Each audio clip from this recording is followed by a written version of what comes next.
Good evening, everybody. Welcome to the Interface Video Productions Buffalo Wild Wings High School Football Game of the Week. I'm Jared Stewart alongside Tim Shumaker and Mareion Royster. Tonight, we're at John D. Salzburger Memorial Stadium on the campus of Zanesville High School for Division IV Region 15 semifinal matchup between number 1 St. Clairsville, number 4 Bloom Carroll.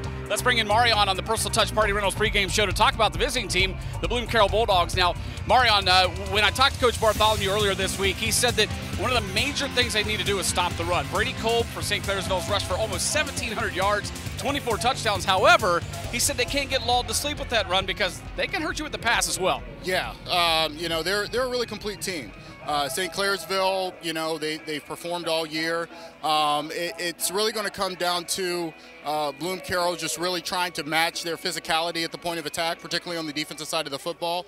They did a good job of that last week against Unioto, so they'll try to come and do that again on offense, really just to limit the turnovers. But that's really, given the offense that they run, that's every week. But it is what it is. St. Clairsville's 11-0. They're an extremely good football team.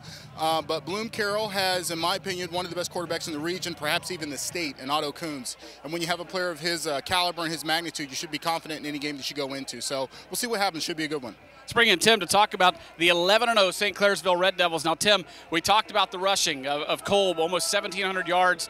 Could their best offense or their best defense tonight be to keep Kolb on the field, keep their offense on the field, and keep Otto Coons and his offense off the field? That's how they like to play, Jared. They've had great success, averaging over 35 points a game as a team this year. Being 11-0, you know how to win. I don't care who you play or what your schedule is. That means you know how to play, and they're going to come in and try to control the clock, have long drives, and as you said, play good defense by keeping the football. It's number 1 St. Clairsville, number 4 Bloom Carroll. It's all coming up next on the Interface Video Productions Buffalo Wild Wings High School Football Game of the Week. Stay with us. This is what matters. This is beyond X's and O's.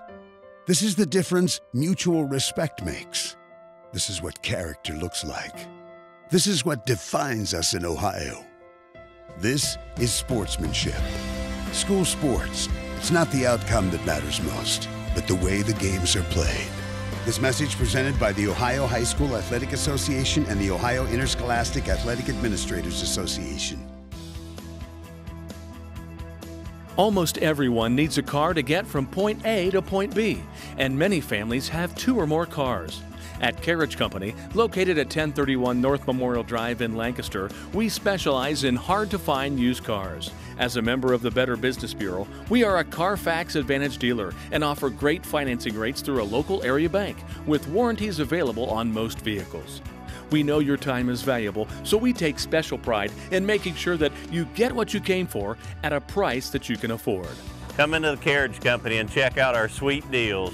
Stop by today and let us help you, or visit us online at carriagecompany.com. Sweet!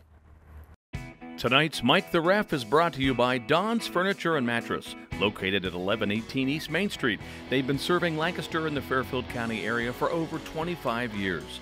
And for those years, Don's has supported numerous charities and youth sports teams, and they continue to support our community. Don's values every customer and wishes all the area teams a successful season. To find out more, visit them at donsfurniture.com.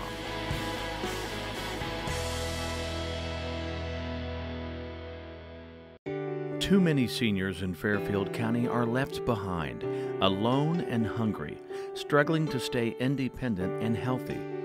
Meals on Wheels is a proven system of services built to be there day in and day out for every aging person in Fairfield County. Meals on Wheels make sure that the people who took care of us are not forgotten, that their worth is acknowledged, and they continue to enjoy inclusion and respect as they face the challenges of aging in their own homes, where they want to be. Your vote on November 6 will ensure senior services will continue for older adults in Fairfield County.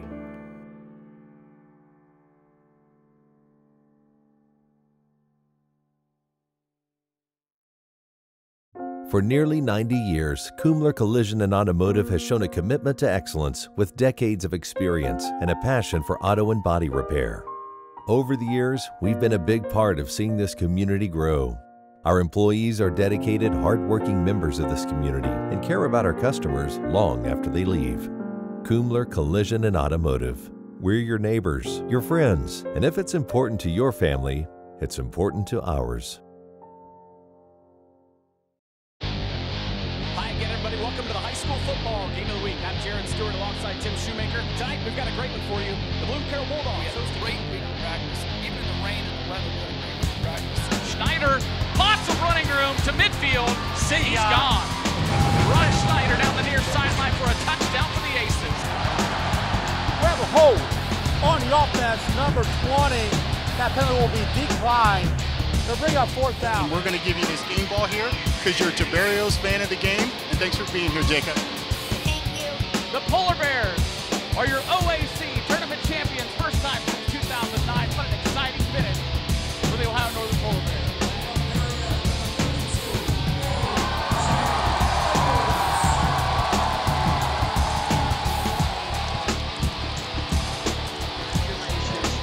Very proud of this trophy because you've earned it.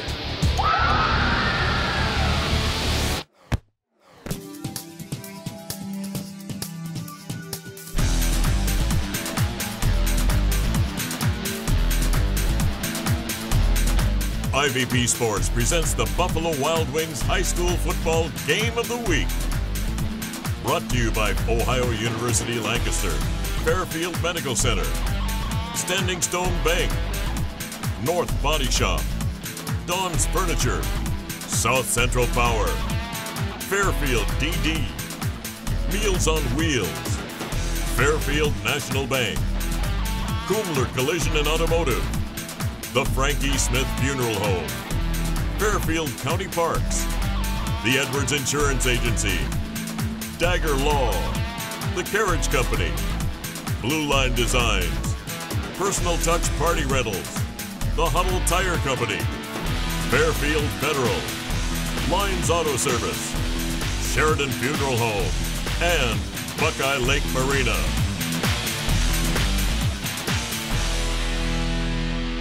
And we welcome you back to John D. Salzberger Memorial Stadium here at Zanesville High School for a Division IV Region 15 semifinal matchup between the Bloom Carroll Bulldogs and the St. Clairsville Red Devils. Back up here in the press box with Tim Shumaker as we continue on the Personal Touch Party Rentals pregame show. And Tim, when you look at these two teams, the glaring thing that sticks out about Bloom Carroll is last week when we saw their football game in that first round playoff game against Unioto. Obviously had a big game from Coons, but he got injured late in the game, and that could play a factor tonight. Yeah, you just don't know in between a week, and looked like a high ankle sprain of some kind. Hopefully for him, he's healed better. You want to play people, with your full complement of players. That's for sure. St. Clairsville, according to Coach Bartholomew, they're very big up front on the offensive line, and they don't try to hide what they do. They're going to run right at you. Now, if you look at it, they've thrown 92 passes in 11 games. Yeah. And if you do the math, that's just over 8 passes a game. So they're going to run the football.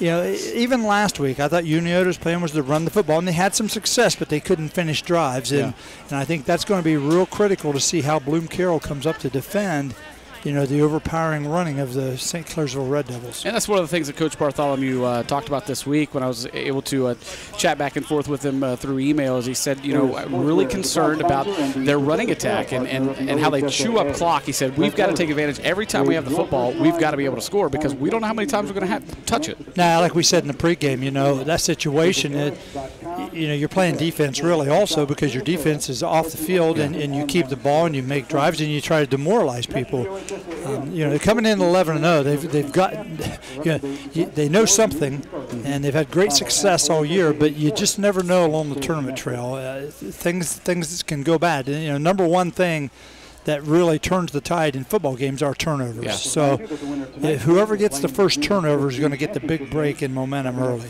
Taking a look at these two teams' regular seasons, of course, Bloom Carroll had 2 wins over playoff teams throughout the regular season. That was Highland, very first game of the year. Highland went 9-2. Bloom Carroll won the game 44-22, and then they beat Amanda Clear Creek, who also went to the playoffs, beating them 33-23. When you look over at St. Clairsville, they had just a brutal schedule throughout the year. They actually beat 4 playoff teams in the regular season. Meadowbrook 49-22, Martins Ferry 41-13, beat Indian Creek 14-7, and then Bel Air 27-16. A pretty impressive resume that they put together. Yeah, Bel Air's playing down the road here at Maysville High School. I believe, this evening, not very far away. And Ridgewood plays Meadowbrook, so got some common people in there, Jared, that you've mentioned. Our keys to the game tonight, as I get our reads out of the way here. Our keys to the game tonight brought to you by North Body Shop, providing quality customer service, parts, and reliability since 1979. Owner Mark North will provide you with a free written warranty on each estimate. That's Mark North of North Body Shop. He'll treat you right. We already kind of talked about those keys, but Shu, anything else that you see as a key for Coach Bartholomew and his crew? Well, I really think it's going to be a battle of wills. You know, Carroll's wants to open it up, get people in space. St. Clairsville is a little different. Even though they've run the ball, Jared, the quarterback has thrown for 1,000 yards. Yeah, now, what's happened is so many people come up and get in the box that they've hit big passes, you know, or good hit and run passes. Either way, so I find it very interesting, and without having seen St. Clairsville, it's hard to judge. Also, I think you know, give us a chance here to look at them in the first quarter, and we might be able to get a good feel.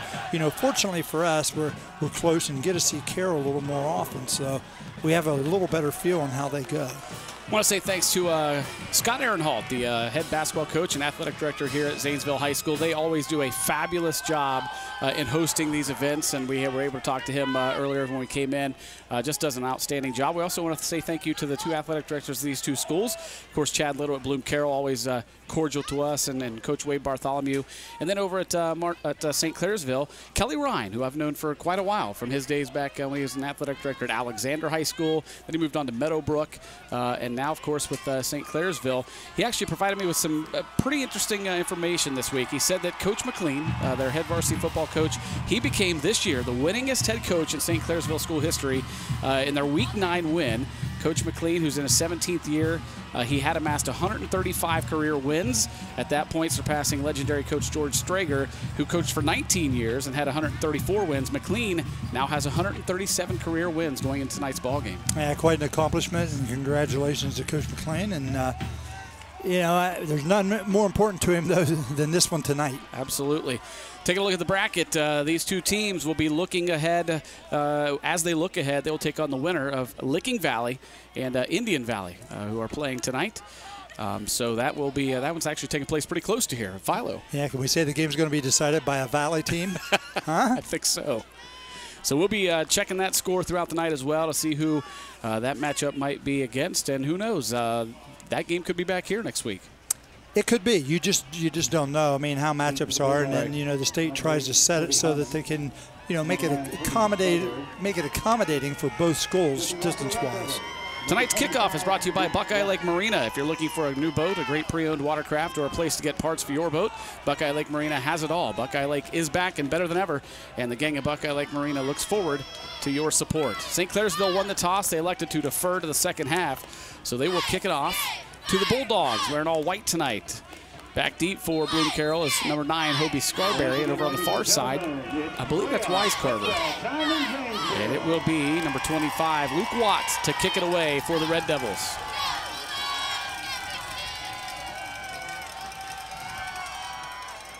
And we are underway from Zanesville High School. It's Scarberry taking it at the 20-yard line. He's got a seam up the near sideline. Scarberry all the way out near the 50-yard line. What a return for the Bulldogs. I tell you, freshman Clay Dozier made a great block out here on the sideline, Jared. When I looked at the roster and I see he's a freshman, that's pretty impressive. We got a late flag flying in here. Mareion, you see that late flag? I mean, late, really late. Bloom Carroll's actually getting their offense ready to go. Yeah, very late. It might not be good for Bloom Carroll. Might be something about the sideline. We'll hear here.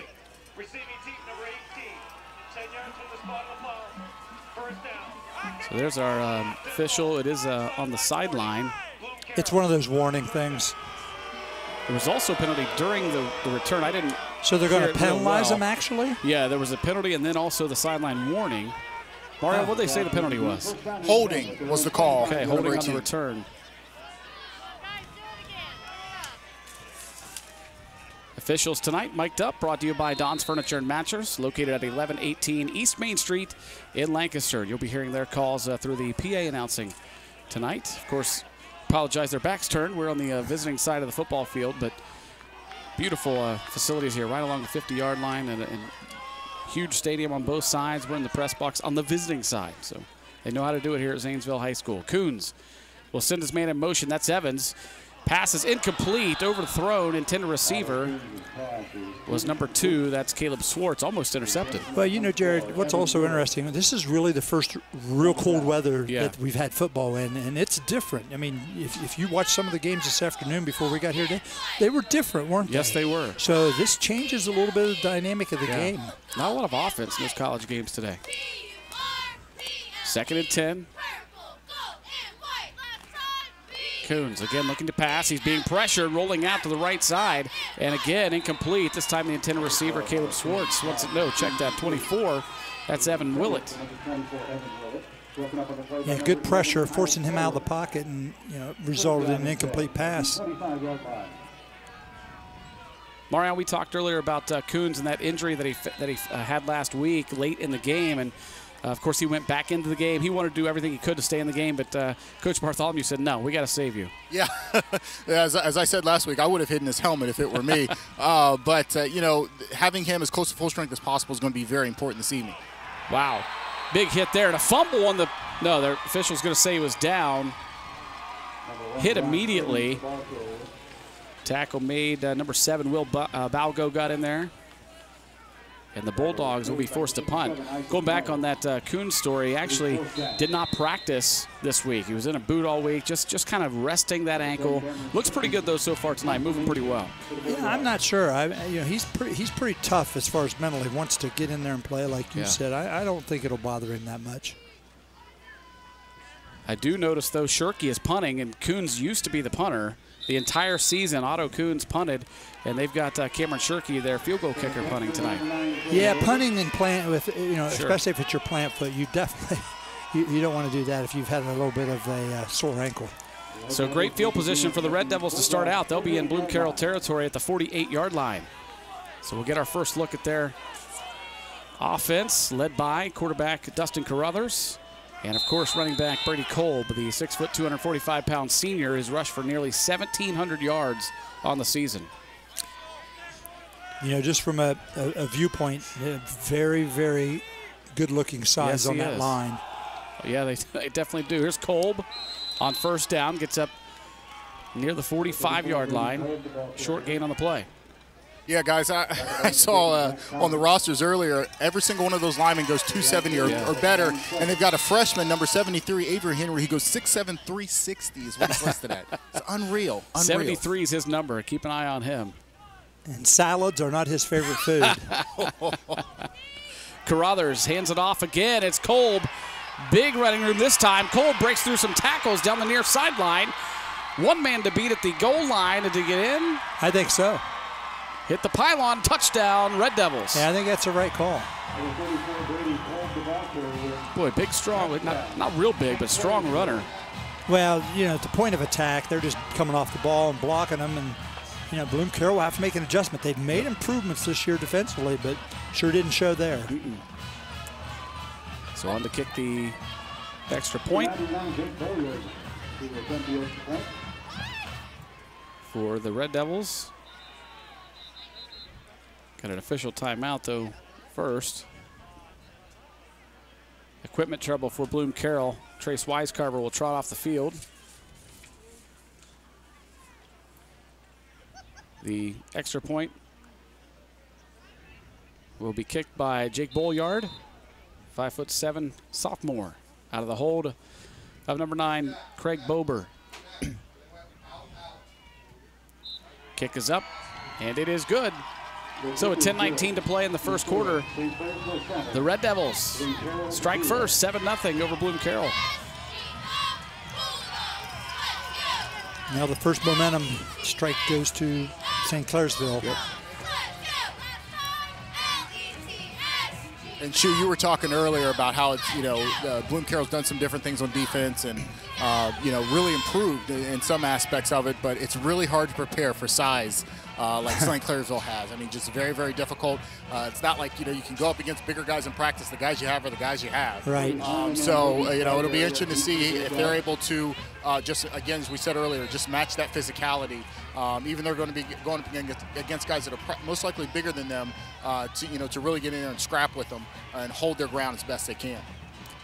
Yeah, Mareion, size and speed, just you can't practice. Yeah. If you don't have it, you can't put it out there and practice against it. So exactly. It's a very good point. Looking at St. Clairsville's season schedule, they really weren't tested very much. They had one double overtime game against South Range, who was 4-6 on the season. But other than that, it was blowouts pretty much the entire season, except for the 14-7 win over Indian Creek. And they have outscored their opponents this year 397 to 143. It's an average of 23.09 per game. Yeah, they've given up some points, though. I mean, when you look at it, and that's why I think if you feel like you're Bloom Carroll, you got a shot because you can score some points. Now, whether you're going to be able to stop them, I don't know. Right. We'd hate to gauge the whole night based upon one short drive. Kickoff goes out of bounds, so the Bulldogs will have great starting position here at the 35-yard line. First possession for Bloom Carroll. Didn't go so well. 2 passes and then a run that was stuffed right up the middle. Willett resets to the near side. Scarberry stands right behind Coons, and he'll take the handoff right up the middle. See, that was a good run there on first down. That was a real good thrust. The offensive line got off the ball, and he hit the hole hard. Actually, that was not Scarberry. It was Josh Evans. Wide receiver lined up in the backfield. In this day and age, it's like every receiver's a runner anyway. 3 receivers to the near side. Evans stays put behind Coons. Again, Evans up the middle, and another nice run on first down up near midfield. Those look real good. Bloom Carroll as far as getting off the football. It's a nice little wrinkle by Coach Bartholomew here, to have Evans in the backfield. He's been a playmaker for him all season long, so why not try to get him the ball in different areas? Just going right behind center, Braden McGlone there. Right up the middle again, and again it's Evans. 3 plays in a row, positive yardage. This time picks up a couple to the 48. Yeah, if you look at the St. Clairsville defense, they've really only got 3 down linemen right here. And, depending on how you block it and what you do, I'm not going to get into the significance of that, but they must feel like they have an advantage, in those inside gaps. Look how deep the linebackers are. Coons alone in the backfield here. Evans goes in motion. Otto going to keep it himself, going over right tackle, and a good run for Otto Coons up near the 40. Going to be shy in the first down by just about a yard. Now, we've seen him run this year. He can run hard. I mean, and take the tough hit and go through pressure. So here's a big play here. This is 2-down territory. I know Coach Bartholomew, having seen them play, there's no way. Yeah. They got 2 downs to get a yard here. Coons very close to 1,000 yards rushing. He's at 967, so potentially could go over that 1,000-yard mark tonight. 3rd down and 1. Here's Hobie Scarberry. Scarberry cuts back. A good run for a first down across the 35. And he delivered the blow to the defender. They might be a little shell-shocked, I thought, maybe coming off that drive that St. Clairsville put on him. And right now showing a lot of fight and really coming off the ball hard, the lineman. We just lowered the shoulder and ran right over top of the defender. Here's Evans. Evans follows his blocker, which is Scarberry. Gets up near the 20. First down. Like this little new look with Evans in the backfield. Well, like Mareion said, why not? He's a playmaker. Yeah. Evans and Scarberry flanking Otto Coons. We've got a whistle and a timeout. St. Clairsville going to try to slow things down here. Timeouts tonight brought to you by the Carriage Company, located at 1031 North Memorial Drive. You can check out their website at carriagecompany.com. Good looking drive so far right here for Bloom Carroll. Yeah, just looked much more explosive than the first time they had the ball. They came out and threw 2 passes. This time just coming out and saying, we're going to run the football, see if you can stop it. Junior quarterback Otto Coons has passed for 2,093 yards on the season, 23 touchdowns. He's thrown touchdown passes to 8 different receivers this year. That's such an advantage to have players that can catch the ball and do those things. And those are young players. Yeah, those are freshmen and sophomores, a lot of those kids. And, early in the year they had a little trouble with drops and not finishing things off. But, we saw them last week. They looked really sharp. Yep. And, of course, I mentioned he's rushed for 967 yards. He's got 13 rushing touchdowns. 36 touchdowns by himself this year. Kind of fun to be a football player when you're that good, isn't it? 1st and 10 Bulldogs. In St. Clairsville territory. Coons back to pass. Yep. Fires one down to the end zone. He's got a man down there. There's got to be pass interference. Yep, there's the flag. That's pretty easy. Intended receiver was Evan Willett, and he got knocked down in the end zone. St. Clairsville brought pressure that time, which is not a bad idea. 3 down linemen. They brought a linebacker and a cornerback, but got behind the defense here. Anytime people get behind you in this sport, it's not good.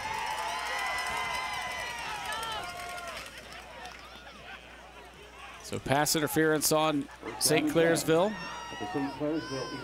Moves it up to the 11-yard line. 1st and 10.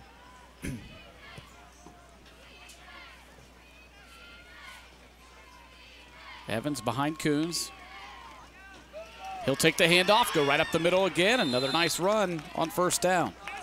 Yeah, I think with the depth of the linebackers and just 3 down linemen, they're really taking advantage of that gap between the center and the guard. You know, different coaches call different things, but pretty much what they call the A gap. Yeah. Braden McGlone, the 5'11", 195-pound sophomore center, doing a good job tonight. Get you the guards' names here in just a moment. Coons this time keeps it, fires it to the end zone. Touchdown, Bulldogs. I tell you, that's a great adjustment to catch the football because that ball was behind him. He threw it away from the defense. Evan Willett on the touchdown reception for Bloom Carroll. What a really good adjustment. It was, because Coons made a good throw, Jared, because he threw it away from the defender, but Willett did a great job of adjusting his route and catching the football. On to kick the extra point is Cameron Shirkey, I'm sorry. One of the best field goal kickers around. Good snap, good hold, and a good kick. Just like that, we're tied up with 7:33 to play in the 1st quarter. Mareion couldn't draw it up much better than that on the to answer after St. Clairsville put a quick score on the board. Not at all, not at all. You know, again, throwing that little wrinkle in there, having Evans in the backfield, finding a way to still get him the ball. You know, maybe because the temperature's a little colder, who knows? You know, to have him in the backfield, get him the ball that way, and still keep the tempo that Bloom Carroll really likes to play with, that pace of the game, keep the defense on their heels. Very, very important. They've got the momentum going, so we'll see what happens. Here's a replay. See a little play action. See him run a little slant, but he just made the adjustment to catch the football. That's just a great job. Even though it was kind of behind him, he might have done that on purpose. You see that defender coming over to the side. He might have thrown it behind him on purpose because there was nobody there. No, I think Coons threw the ball purposely there. Right. But I think the receiver did a good job of adjusting his route.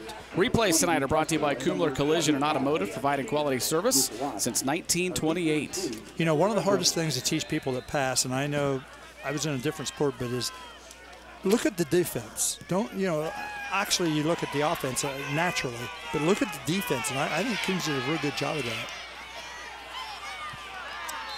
Return comes out to near the 30-yard line. Looking at receiving numbers, Evan Willett on that touchdown reception. That's his 2nd touchdown of the year. He's caught passes for 350 yards this year.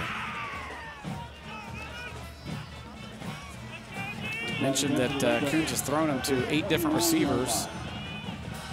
Josh Evans, Evan Willett, Caleb Swartz, Eli Koppas, Gavin Powers, Trace Wisecarver, Austin Mesmore, and Nick Fiesel have all caught touchdown passes from Otto Coons this year. So you're saying Otto's not particular? No.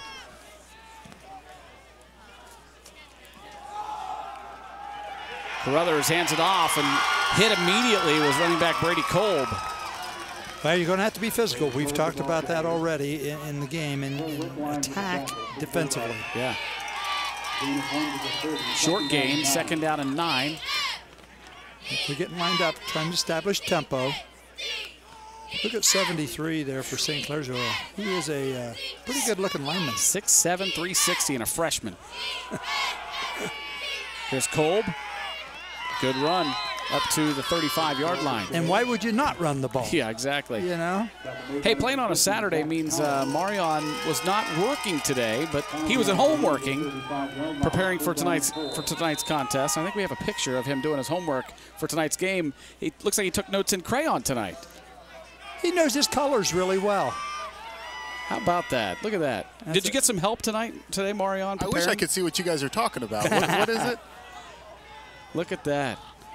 Picture of you and your daughter, Grace, preparing for tonight's game. Oh, gotcha. Yes. My wife must have snuck one in there. Yes, yes. Did she draw some special notes there for you? Well, yeah. She likes to help Daddy with the notes. But more so, she was just, moving my television tray, so I couldn't really, keep it steady there. But that's okay. Here's Kolb on first down. Gets across midfield to the 49 of Bloom Carroll. Just no secret about what the Red Devils are going to do. They're going to take that 245-pound running back, just run right at you. Well, look here. What do you have? A quarterback. You have two extra blockers in front. You're going to give it to your best athlete right there. Gets up near the first down marker. Tough task for that defensive line for Bloom Carroll. Yeah, you got to fight if you're going to stay in the game, from the Bloom Carroll standpoint. But from St. Clairsville, got to love it. Yeah. You know what we're doing. Here it comes.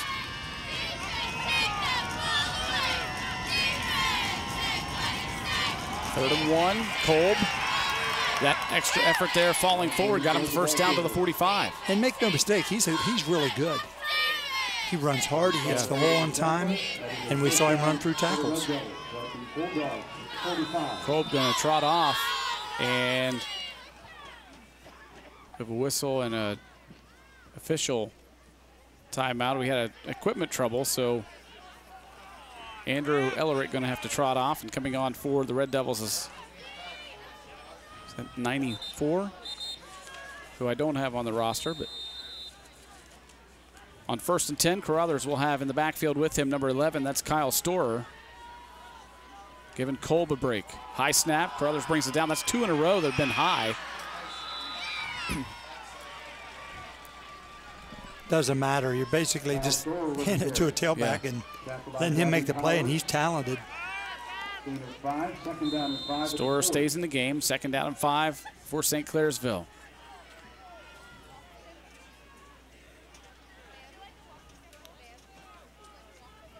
Talked about those 2 extra blockers. One of them is Derek Witzberger, 6'1", 210, lead blocker for number 11, Kyle Storer, on the run there. But yeah, that offensive line, man, they're beefy. Well, they're very well disciplined. Yes, they're getting lined up, getting some rhythm, tempo. They go across that offensive line. 360, 280, 270, 270, 295. Carruthers hands it off. Kolb back in the ball game, and he's stuffed at the line of scrimmage on 3rd down and 2. It's going to bring up a 4th down. Well, what was really big, I can't see the number from here right now, just got up. Number 55, Jared, for Bloom Carroll. That's Zach Sabo. I tell you, Zach, he got low, gained leverage, and made penetration, which allowed the second part of the defense to get in there and blow that up. We have a whistle and an official timeout. It's a big play for Bloom Carroll right now. High snap. Kolb straight ahead. Going to be close. I don't know. He needed to get to the 35. I think that spot's going to give it. Yep. He got it. So 1st and 10, St. Clairsville. They move the chains.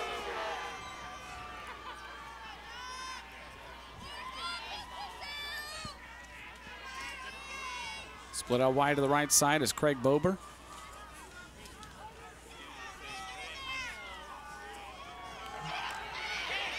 Coming around from the left side to the right side is Kyle Storer. Put a good run there on 1st down, but a good job by Bloom Carroll stuffing him. Yeah, a little wrinkle too. You know, you bring him in motion, pitch back, and they just have a lot of blockers. You know, you only have 1-man split, Jared. It's pretty simple. We're going to block you. You can bring as many as you want. We're still going to block you. Carruthers hands it off to Kolb. Going left side, flag comes in. That's in the area of holding. And we'll get our call from the official.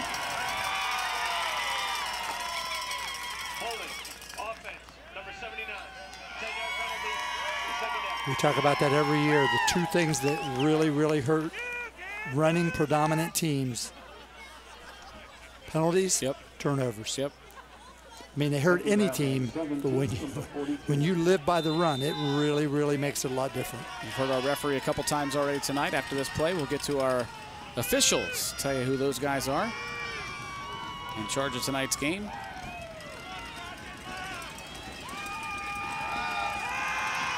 Carruthers, pass is complete out to the near side to the 35. And the Bulldogs converge on it. It was completed to Craig Bober. A lot of space. You guys, one thing about the Devils, they may be a run-first team, but they're certainly not one-dimensional. So when they need to throw it, they certainly can. Yeah, that's it. Bober leads the team in receptions. That's his 20th reception this year. And Carruthers has passed for 1,032 yards and 9 touchdowns. In 92 passes. In 92 passes, right. For the season. Yes. Uh-oh, busted play here. Carruthers going to have to tuck it in and run. Uh-oh, he's going to take it to the house. On a busted play, the quarterback, Dustin Carruthers, takes it all the way in for a score. He'll tell you he planned it that way. He turned to the right to hand off. Nobody was there. Turned to the left. Nobody's there. So he's, hey, I'm going to keep it. Do plan B. Sprint to the goal line. Yeah. The problem for Bloom Carroll, guys, is the entire defense thought that the running back had the football. Yeah. Yeah, that is a problem.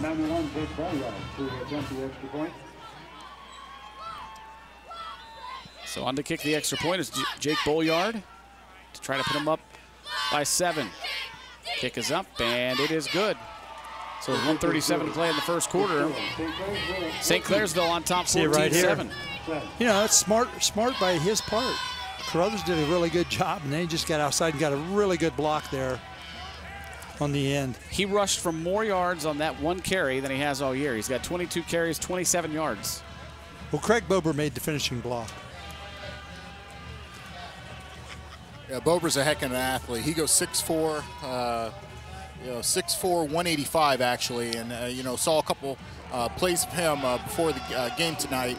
He makes some plays. He's a great athlete. So, as I was saying, even though the Devils are certainly a run-first football team, when you've got athletes like Bober on the outside, it certainly doesn't mean that you can't throw the ball when you need to or get a key block from a receiver to spring the quarterback as it did there. Yeah, generally teams that get to regional semifinals have weapons, and they have good athletes. And it's a good point, Mareion, bringing up Bober's 6'4" out here. And even though they don't throw it a lot, he's very reliable for them and a big part of their team.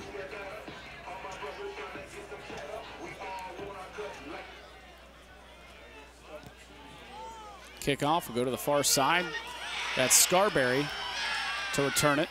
Scarberry almost broke free there. Gets up to the 35-yard line. Checking scores from around the area going on tonight in the game that these teams here are concerned about. Licking Valley leads Indian Valley 12-6 in the first quarter. And it is Harvest Prep and Trimble 0-0 in the second quarter. Yeah, Trimble just hasn't given up any points all year. No, they haven't. So it's going to be a really good challenge for both those teams. There's a really good article in the Columbus Dispatch today about the game. Found it very interesting. You get a chance to read it. Yeah. Great respect by both coaches for each other and their programs. Empty backfield for Coons. 3 receivers to the near side, 2 out to the right.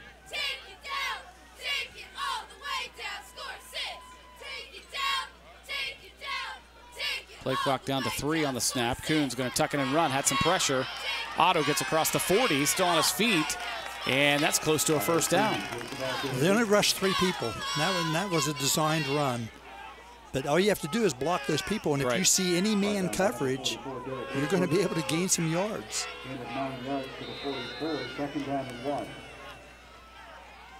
Second and 1 for Bloom Carroll. Scarberry takes the handoff, then gets a little push by Coons, and I think he's got the first down.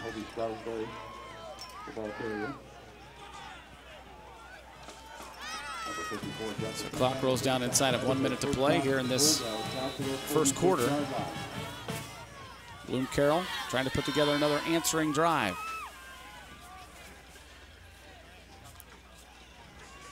Here's Coons keeping it himself, pulling out of the belly of Scarberry, and he gets up across midfield to about the 47. Now, he hasn't done a lot of zone read this year. They do some now and then, but a lot of his runs have been creativity off drop backs, forced out of the pocket, and just using his ability to gain yards. These have been designed, Jared, for the quarterback to run. The shotgun snaps have been a bit low tonight, guys. Yeah, so I they hope have. that doesn't come back to bite them later on. They got to get those up. Good call, Mareion. Yeah, never fun to reach at your ankles to have to catch it. Especially in this kind of weather. Looks like they may just let the clock run out here in this first quarter. Yeah, good point. 2nd and 3. Although we have an official timeout. Now the clock runs out. The back judge came in to talk to the referee. The play clock ran out during the last play. We did have to run a play. Set the game clock to 30 seconds. We will start again. They're resetting the game clock to 30 seconds. I didn't quite understand that. I didn't either. So they will have to run one more play here in the first quarter. That's fine, I mean. Right. Scarberry. Look how deep the linebackers are. Wow. Behind Coons here. It will be Scarberry. He's got the first down up near the 40. Good run by Hobie Scarberry. See, if they don't come hard and you block the initial 3, it's to your advantage. Now I think they'll let the time run out here in the first quarter as the clock runs down to 13 seconds.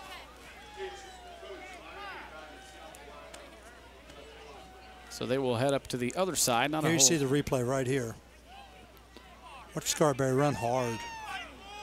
That is the end of the first quarter. Oh, wow. He delivered the collision there. Yeah. Holy cow. He ran over top of Tyler Brookover.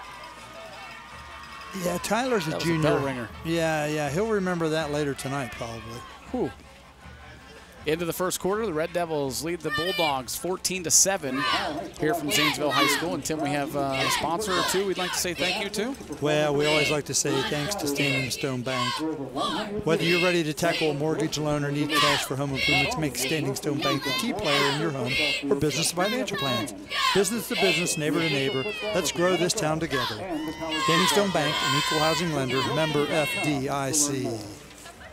Scores from last night in playoff games. Sheridan defeated Granville 20-7, and Sheridan looking pretty good. Yeah, now they play an Eastmore team that lost their all-state tailback, so it'd be interesting to see, but you never know week to week. But I think that's pretty good for Sheridan. They've had a heck of a year, and they beat an old nemesis there at Granville, Justin Buttermore, who'd been at Tri-Valley, and been some good Sheridan Tri-Valley battles here over the years. Yeah. Pickerington Central last night moves on. Defending state champion, they beat Northmont 33-7. Not much of a challenge there. Nah, defensively scored 3 touchdowns though, Jared. Wow. Yeah, and you know they play Hilliard-Davidson, and I did get to watch some of that. There is nobody who gets low leverage like Hilliard-Davidson's linemen. Nobody in the state of Ohio. Coach White just does a tremendous job. 1st and 10, Bloom Carroll.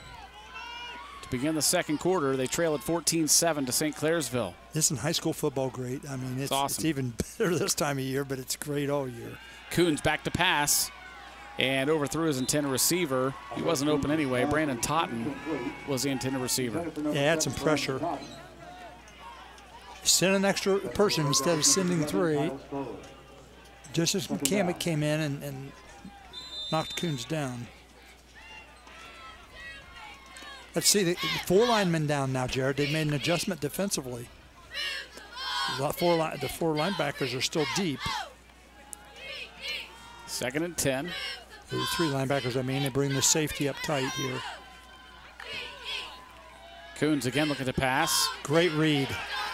Oh, what a move there. Tried to spin to get around him. Maybe got him one more yard. The receiver was Austin Mesmore.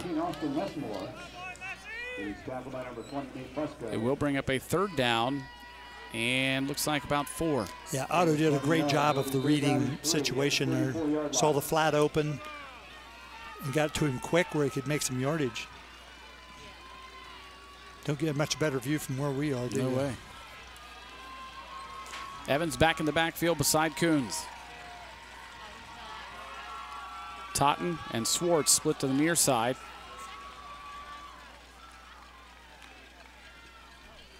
Yep. Coons will go left side. The pass is complete for a first down up to the 26-yard line. St. Clair's had 4 down linemen and blitzed the corner, and you know what? He threw it right over his head where he should have been. It's a good read. Trace Wisecarver on the reception for the Bulldogs. Very, very smart offensive play right there. Evans stays in that backfield, standing right beside Coons. Otto rolls to the near side. Pass to the sideline, complete. Nice job by Caleb Swartz to tiptoe the sideline. Yeah, really accurate throw, too, because the only person who was going to be able to get the ball was his teammate. Another first down for the Bulldogs. When you are defending this offense, it's tough. You just don't know who they're going to go to. There are so many weapons out there. Nah, and you know, he's here. You see the replay. Look at the throw here, how accurate that is, and a great job of catch and concentrate. 1st and 10. Just outside the 10-yard line. Here's Evans. Evans inside the 10 to the 8-yard line. Josh Evans with the carry. Tackle made by number 72, Colton Stupid. Josh Evans rushing this year, 38 attempts, 143 yards. 2nd down and 6. Looking pretty good tonight. You do what gives you the best chance to win for the kids. Again, empty backfield for Coons. Quick pass. It's complete once again. Caleb Swartz on the reception up to the 2-yard line. That's when Coons is at his best, when it's quick release. He's accurate, he's precise. It's actually up to the 3-yard line. 1st and goal for the Bulldogs. You know, they're giving their defense a little rest also. Yeah, this they has are. been a little bit of a time-consuming drive. Coons with Scarberry to his left, Evans to his right.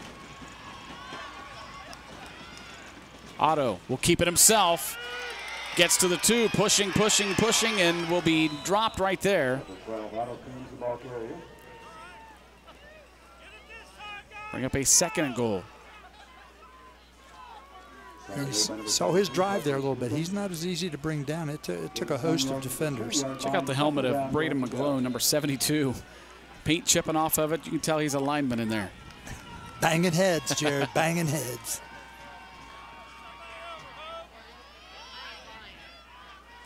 Can't say that Bloom Carroll's going on the hard count. They're going on the hard clap, right? Almost drew him off sides. St. Clair's was going to send people off the edge right here. Let's see what happens. Coons gives it to Scarberry. Scarberry breaks one tackle and he's into the end zone. Touchdown, Bulldogs. That's a good tough run right there. Got low, Jared. Great run by Hobie Scarberry. He was hit in the legs in the backfield, but kept on moving forward for the touchdown. Get those yards after you get hit, after the contact, the old yak yards. Cameron Shirkey on to kick the extra point to tie it up out of the hold of number 25. That's Bo Wisecarver. I think the whole key is the way it looks right now is who's going to be able to stop somebody. Yeah, exactly. Shirkey's kick is up and it is good. So with 9:09 to play in the first half, the Bulldogs answer again. We're tied up at 14, and Mareion, it seems like every time the Red Devils put something on the board, Bloom Carroll answers back. Absolutely, yeah. Bloom Carroll's got to be really happy with the performance of their offense thus far. And, you know, we've talked a lot about the Red Devil offensive line, that size and the physicality that they've had. But Bloom Carroll's offensive line has really come off the ball as well. I mean, they have really, you know, they've dominated the point of attack on their side of the football. And you know, the majority of Bloom Carroll's offensive production has been on the ground. So, you know, they're matching them. They may not have the size, but they're matching them as far as physicality, and that's what they need to do in order to continue this success that they've had tonight. You know, Coach McLean sent me the depth chart, his starters offensively and defensively, and I found it very, very interesting. This is a Division IV school, and they have no two-way starters, none. You're very blessed. Absolutely. At Division IV to be that way. But look at their line. Yeah. You know, look over at their sideline, Jared. It's full. Sure is. Kick will be taken at the 8-yard line. Oh boy. On the return, it's Austin Porter, or check that Kyle Storer, I believe, number 11. Yes, it is. Good return all the way up Really to the 43-yard line. I tell you what's impressive. I've seen them return now 3 times. They're very physical blocking. I mean, they're trying to get a defender on the ground on their special teams. That's outstanding. 9 minutes to play in the first half. We're tied up at 14 from Zanesville High School in this Division IV Region 15 semifinal.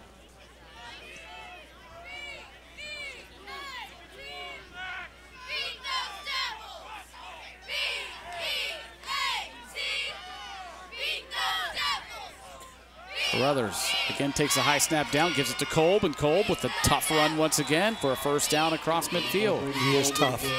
He fights for every yard he can get.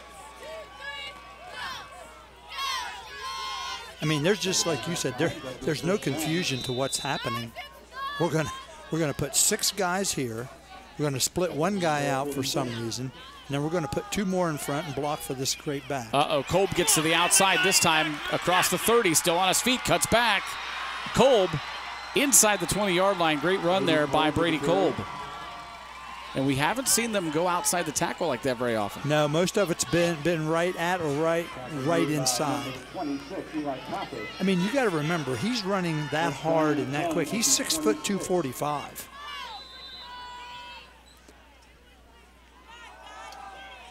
Same play, and this time Kolb slips and falls down after maybe a short gain. That's the best way to stop him. Call for the turf monsters. No gain on the play, 2nd and 10. Ball spotted at the 27-yard line. Clock rolls at 8:17 to play in the first half. Number 1, St. Clairsville against number 4, Bloom Carroll.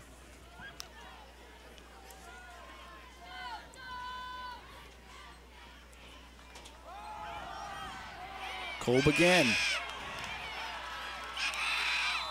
Well, he just lowers that shoulder, doesn't he? Runs hard. He's really good. He is definitely not somebody who has the yardage, and you say, well, I don't know about that. He's genuine. Yeah. Here's Kolb, hit at the 10. A great job. That's Scarberry on the initial hit for the Bulldogs. Yeah, getting low. But you know, Kolb gets really low. Gets great leverage with his strength. 4th down for St. Clairsville. Ball spotted, looks like about the 8-yard line.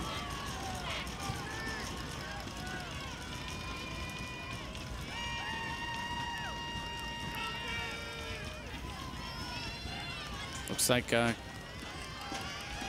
Coach McLean might elect to let the play clock run down and then call a timeout to decide what they want to do. And that is exactly what they'll do. Timeouts tonight, again, brought to you by The Carriage Company, located at 1031 North Memorial Drive. You can check out their website at carriagecompany.com. I don't think there's any doubt what you're going to do. It's just how you're going to do it. Right. You know, how you're going to block it or which direction you want to go. But I'm going to give the ball to Brady Kolb. This isn't that complicated. When they line it up, it'll be 4th and 1 at the 9-yard line. Tim, this little break in the action gives us a chance to talk about our officiating crew tonight. Of course, we saw last week in playoff games, they go to 6-man crews. Yeah. Tonight, our referee is Michael Dame. Our umpire is Richard Neal. The head lineman is John Medulla. The line judge is Gartrell Bentley. The back judge is Bobby Bolin. And our center judge is Bruce Slicker. We say congrats to them because they don't just hand these tournament games out. Right. You earned them. Yep. How tough is it for them to come in? We'll talk about that after this play. It's a big play here. 4th down and 1 at the 9-yard line. Carruthers gives it to Kolb. Kolb has the first down and more. He's got the goal line and a touchdown for the Red Devils. Blocked very well, and when you have a great back, it makes it look easy. So St. Clairsville goes back up on top as Jake Bolyard comes on to kick the extra point. Number 91, Jake Bolyard, who will attempt the extra point. It'll be out of the hold of Craig Bober.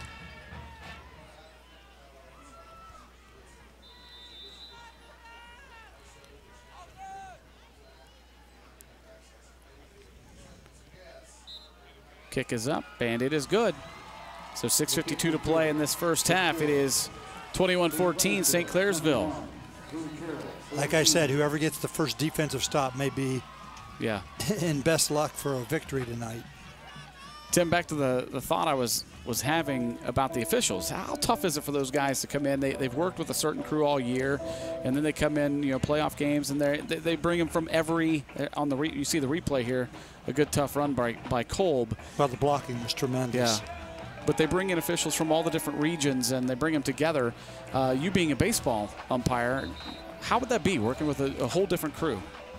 For the most part, we've gone to in baseball working with crews from our district, which you have usually experience with. May not be your year-long partner. Not being a football official, I would think that would take a little bit of an adjustment. But that's why they've tried to get everything in the state to get it to be the same. Yeah. Each district to do everything, and that's hard to do because there's a lot of opinions and lots of ideas out there. But the crews we've seen have done a fine job. Yeah, they have. We've got Chad Cook with us tonight. We'll have to ask him his thoughts because he does basketball. Yeah, he's an assistant football coach at New Lex, but he is a basketball official, so we'll have to find out what his thoughts on how they do it for basketball.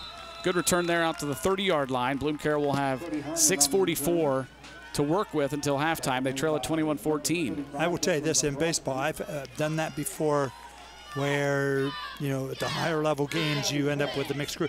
It's a little I guess for me I was a little uncertain to make sure, because you never know how some people view it and whatever, and for the most part it's worked out. But now they've gone to district crews, and I think it's helped the game in our sport. In the other sports, I would have to talk to Bo Rogg, Tom Stoughton, and see their opinion on it, get their opinion. Coons with Evans to his right. Otto keeps it, and we've got a flag coming in as he was hit immediately. 54 comes in to make the tackle. Justice McCamick.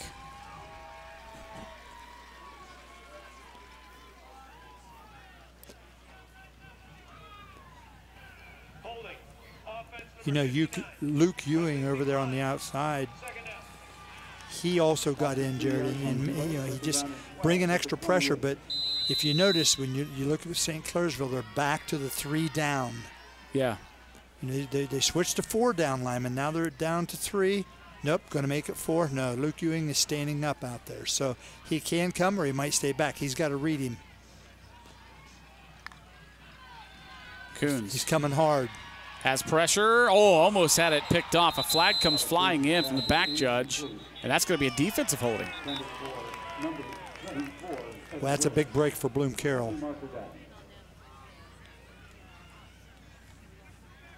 That was away from the play, too, I think.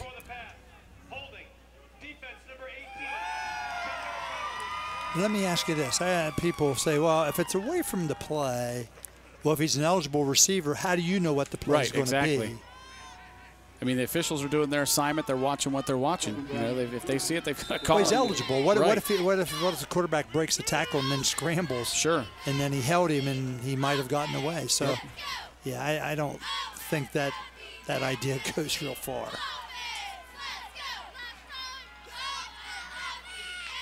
Second down and 2. Here's Evans. Needs to get to the 40 for the first down. He doesn't get there this time. Going to bring up a 3rd down and 1. St. Clairsville's getting a little more aggressive, starting to send more people to see if they can get some pressure on. Mixing up who they're sending also. Now look, they're back to 4 down defensive linemen. Within this drive, we've seen 2 or 3 different looks already defensively. It's like an umbrella defensively back here, but they're going to send some different people. That's really good design. Quick pass, complete to number 24. That's Evan Willett for the first down. Evan made a really good catch again. Boy, how about the pass by Coons? Because the snap was kind of high. It didn't even look like he had a good grip on it, but he threw it anyway and completed it. And that also tells me that Coons does what I talked about earlier. He does not just look at the offense. He's looking at the defenders where they are. And that is not an easy thing to do or teach. Mareion, did you see that as well? Yes, I did. Almost like he shot put it out there, you know, just tried to get it out there as quick as possible. But as Shu was saying, he knew, you know, his man was going to be open because he saw how the defenders reacted. So he just wanted to get it out of his hands as quickly as possible. 1st and 10, Carroll at the 45-yard line. It's just not that easy. Here's Evans. Evans coming around the end. Ooh, takes a big hit. And did he fumble the football? He did fumble the football, but the official saying he was down. Well, then it's not a fumble, right? Right. You know what? Evans made the right cut there, but give St. Clairsville defense, watch this. He made the right cut where the blockers were, but St. Clairsville defense pursued hard and made a really hard hit. Is that 54, Justice McCamick, I believe, again on that hit. 2nd and 8. Comes more pressure. Uh-oh. Coons just going to throw it away. Good decision there. St. Clairsville side wanting intentional grounding. Back judge coming in. They're going to talk about it. Talking about if there's a receiver in the area. He was within a county, wasn't he? That's what you got to ask. I think that was as close. I think St. Clairsville's biggest beef there is the ball didn't get across the line of scrimmage. I don't think it did. That's true. Big 3rd down here. Clock rolls at 4:40 to play in the first half. St. Clairsville leads at 21-14. Brought hard pressure that time. Let's see what they do here. They've really mixed up the defenses on Otto this drive. 3rd and 8 at the 47-yard line. Coons with Evans to his right. Otto with pressure. Pass is complete to Gavin Powers, but he's not going very far. Up to the 49-yard line. Short gain on the play. Here's the decision here for Coach Bartholomew. I think with 4.5 minutes in your own territory. But there it looks like they're going to go for it. But now we have seen them at times line up, and then Otto will drop back because he was their punter, but with that injured ankle, we don't know. Well, look, there's nobody back. This might be a good time to pooch it. Just a little one-step pooch if his ankle's okay. That's what he's going to do. Yeah, he's deeper now. Yes, he is. He's going to punt it. Yep. That's a great play. Good high punt, and it takes a Bloom Carroll bounce. It's just a really good play. And it will be down at the 13-yard line. You know, you send your punt team out, then they get in their punt, return team. Sure. This way, they're not sure. That's just smart football. Now Coach Bartholomew and hoping for a stop here. They got to find a way to stop them. It's not easy, obviously. They've had success all year. They're undefeated. But you've somehow got to find some way, some will. You either got to send more people, make them block more people, take some chances. Because what's going on now isn't working. Yep. They have not, St. Clairsville's had the ball 3 times, Jared, and scored all 3 times. Kolb across the 20-yard line. Good run on 1st down. You know, guys, again, hate to be an armchair quarterback, but if it were me, I would bring those safeties all the way down and trust your corners, Eli Koppus and Austin Messmore, on the receivers of the Devils. We'll just see what happens. I agree with Mareion. I've never coached it down at football, but I'd say I got to have more people than you. If you're bigger than me and we're not being able to handle it. And those corners have played well all year long. I mean, if there's anybody that's earned that trust to be on an island there on the outside, it's those guys. Equipment trouble. You know what? And if they make a throw and catch it and whatever, then you shake their hand after the game and say, well, they're better than we are. Yep. Bryce Heisel had to come out of the game for an equipment problem. Robbie Duncan comes in to replace him. I think they've done what you said right there, Mareion. They had more people in the box. I know my angle's a little better than you, but they had at least 8 up there that time. Kolb gets the 1st down up near the 30. Let's see. Yep. They're trying to fill the box up. But I'm sure St. Clairsville has seen this. When you are a running team, people are going to do it. They're not just going to let you waltz through them.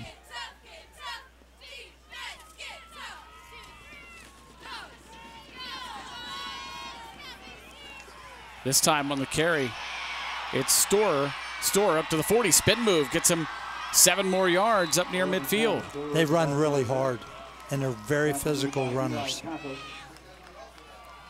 Eli Koppus on the stop for the Bulldogs. 1st and 10, Red Devils.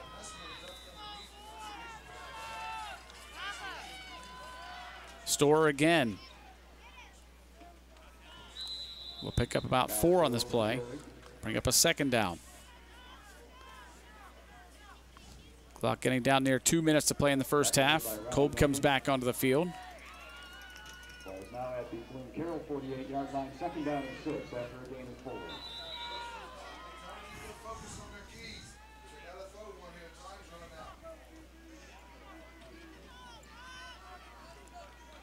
Here is Kolb going over left tackle. Kolb to the 40, stays on his feet. Across the 30, finally brought down by Eli Compass. His legs are so strong. The younger Carroll perimeter people are having a really hard time with that. It's a good job of St. Clairsville getting him out on the edges. He just bounces off people. He does. He's very strong. And guys, I hate number 20, Gavin Powers. He's still, 7 or 8 yards off the ball. I'd like to, see him a little bit further, even more. He's out of the game now. There's Kolb again, same play, getting up across the 20. Close to another first down. Well, they're just chewing up 9-10 yards of carry here. You don't have to throw the ball when you run like this because you get a pause when they move the chains. And it's the best running team we've seen. Absolutely. Now, we'll say this, Bloom Carroll's having a very difficult time, giving any resistance. Yep.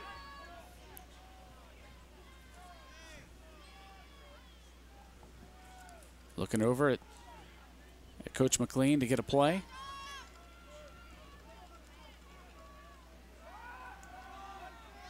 Kolb again has a couple of yards on that one. Actually, it looks like about a 3 or 4 yard gain inside the 15-yard line. Yeah, you're going to have to take some risk, some kind, and maybe they are.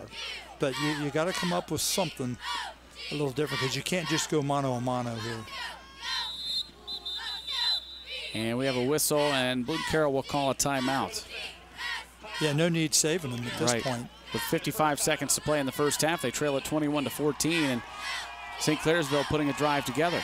Coming up in just a couple minutes, we'll have our halftime band show. You'll see the Bloom Carroll Marching Bulldogs. It'll be brought to you by Frank E. Smith Funeral Home, Crematory and Monuments, family owned and operated since 1889. Check them out at funeralhome.com. The Frank E. Smith Funeral Home, respect for tradition, regard for change. The halftime band show will also be brought to you by Fairfield Federal. Fairfield Federal Savings and Loan makes it easy to take control of your personal finances and build your wealth. You can access and manage your accounts 24 hours a day with their internet banking and bill pay service. Fairfield Federal Savings and Loan specializes in banking that revolves around you. Member FDIC, equal housing lender.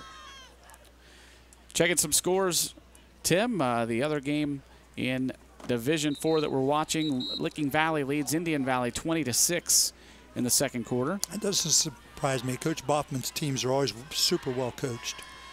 And in Division 7, at halftime, 0-0, Harvest Prep and Trimble. Interesting.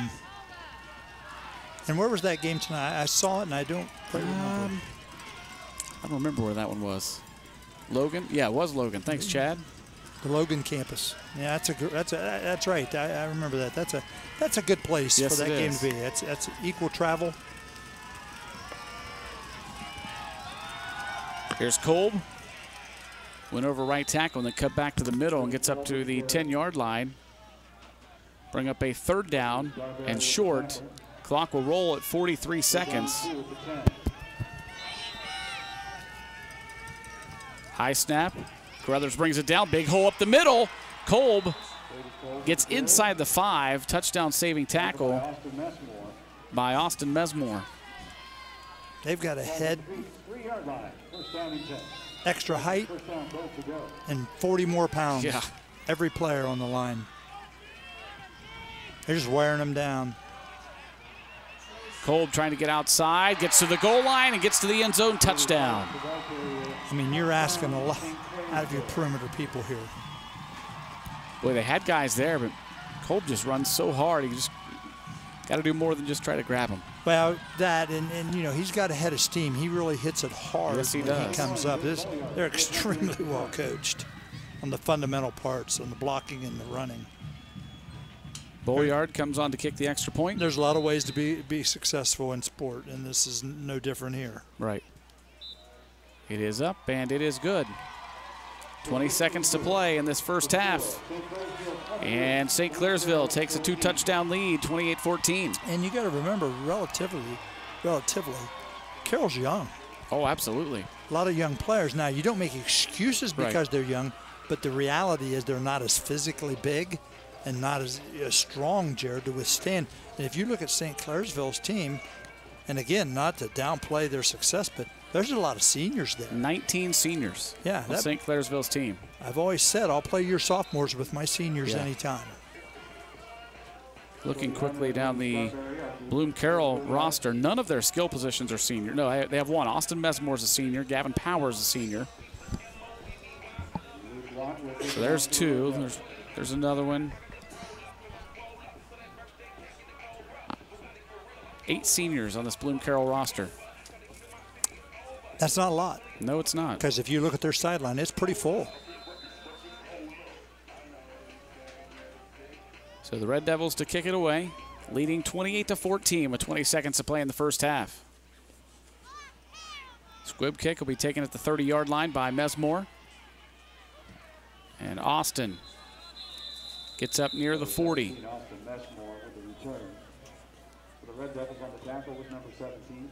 So we'll see what Coach Bartholomew elects to do here. We saw something similar to this last week, and we thought maybe they'd just kneel on it, but no, they took some shots. Down by 2 scores. Wouldn't be surprised to see him throw it downfield. With 14 seconds, why not? Especially with his mentality. Right. I mean, nobody in the backfield with Otto. He's got 2 receivers to the right, 3 to the left. You know, you hate to think this way, but if they're going to score, you might as well let them score on the first play so you get the ball back. True. Pass is in and out of there. It was completed, but the hard hit jarred it loose. Well, that ball hung in the air a little longer than normal. Yeah. Intended receiver is Nick Fiesel. Yeah, Otto usually puts a little more on it. Really good hit. Jaron Starks out of his defensive back position here. He really put a good hit on the receiver. 2nd and 10. Coons again back to pass, has time. Lofts one down the near sideline. Nobody out there except for Red Devils, and it's intercepted at the 23-yard line by number 2, Tyler Tonkovich, with 3 seconds showing on the clock.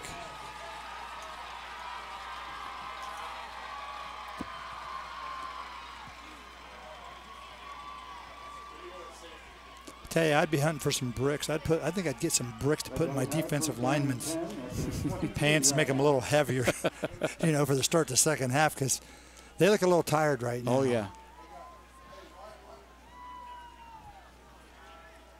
Well, that's one thing Coach Bartholomew told us, is that they are very big up front. No, that's the biggest team we've seen. Yeah. By far, height-wise, weight-wise. But also, they're not stationary. Carruthers kneels on it, and we'll go to the locker room with a 2-touchdown lead, 28-14 here at halftime in the Division IV Region 15 semifinal. Coming up next, we'll have the halftime band show brought to you by Frankie Smith Funeral Home and also Fairfield Federal. Stay with us on the Interface Video Productions Buffalo Wild Wings High School Football Game of the Week.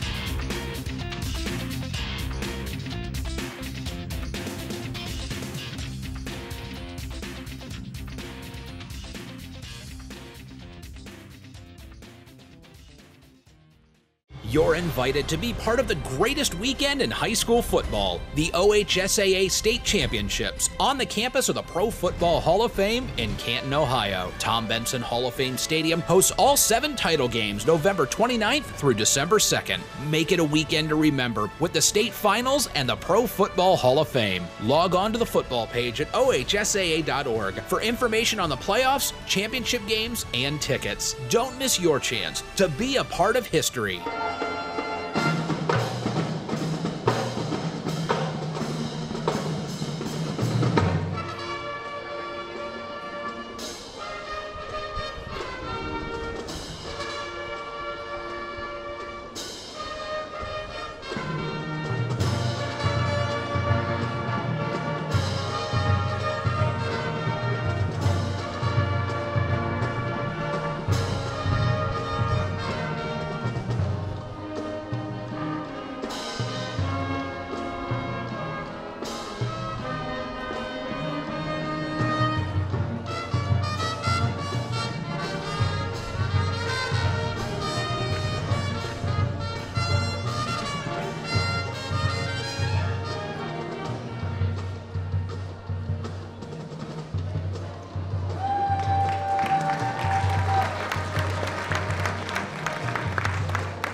Crouch, here is Yes, I'm in Love.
John D. Salzberger Memorial Stadium here at Zanesville High School, Division IV Region 15 semifinal. At halftime, St. Clairsville leads Bloom Carroll 28-14. Your halftime summary report is brought to you by Sheridan Funeral Home. Sheridan Funeral Home is proud to be supporting high school football. They've been serving the communities of Lancaster and Fairfield County for over 100 years. And when you talk about a summary, really, for St. Clairsville, it's been a one-man show rushing the football. And we'll look at that stat, that rushing stat, brought to you by Fairfield County Parks, inviting you and your families to come out and check out the Lancaster Parks. I got to get my new read for Lancaster Parks. I don't have the new one. So, Shu, why don't you tell us about that one rushing stat for Kolb that really sticks out? He has game statistics at halftime. 26 rushes, 202 yards. Wow. That is impressive. That's getting it done. Well, and just his durability also. Yeah. The fact that he can carry the ball that many times and feels comfortable. Yep. So I'll tell you about Fairfield County Parks in just a moment, who brought you that stat, that 202 yards on 26 carries. There's a chance. That's their chance. There's a scrum for it. See, that's what Bloom Carroll needs to get a break. St. Clairsville got it. St. Clairsville being on top of it, got the football back. But that's the kind of thing you need. You need to just make it happen. Fairfield County Parks, operating more than 750 acres of natural areas and open spaces for education, recreation, and conservation. Visit us at fairfieldcountyparks.org. See what Carroll does here. If they've made any adjustments, not only sending people, but seeing if they just try to get the lineman down to the ground, get low, get leverage.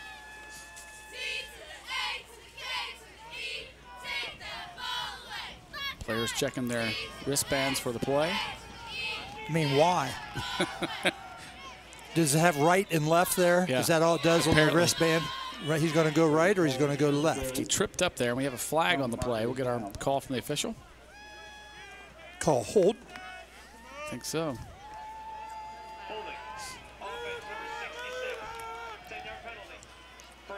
So it is a hold on the Red Devils. It will be first down and 20 at the 20. Brings up a first down and 20 for St. Clairsville.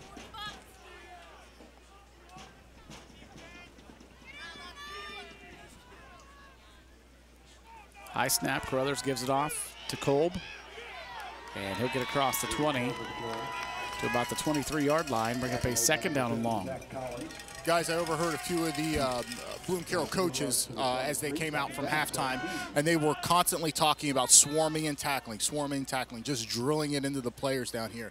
The other thing they were talking about was saying that being only down 14 points, that's nothing for their offense. They feel very confident they can get back in this game and get back in it in a hurry. Yeah, if they can get a stop, they've got a quick score offense.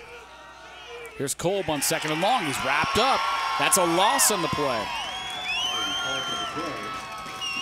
That's the first time I think I remember him taking a loss on a carry. I think so. Like over there on the far side, I think that was that 18, Clay Dozer making the stop. Hey, for those halftime rushing stats, let's give credit to Tom Wilson. Absolutely. Tom Wilson from the Lancaster Eagle Gazette providing us with that big rushing stat for. It's the only one we needed. Yeah, it is, really. Third down and long. Carruthers passes down the sideline. It is caught at the 45. Guess who? Big third down conversion there. They get all the way down inside Bloom Carroll territory at the 28-yard line. Completed to number 9, Craig Bober. Bober's big play guy. Just one-on-one coverage out there. Really pretty good coverage. That's okay. They just fought for it, and Bober came away with it. Yeah, what a really good throw, and as good a catch. Kolb right up the middle, across the 25. But you got to make them do that because you haven't been able to stop this. Right. 5-yard gain, second down and 5 to 23. Kolb again. Goes ahead to the 20. Third down. And looks like about 1 or 2 yards here. It is third down and 2 at the 20-yard line.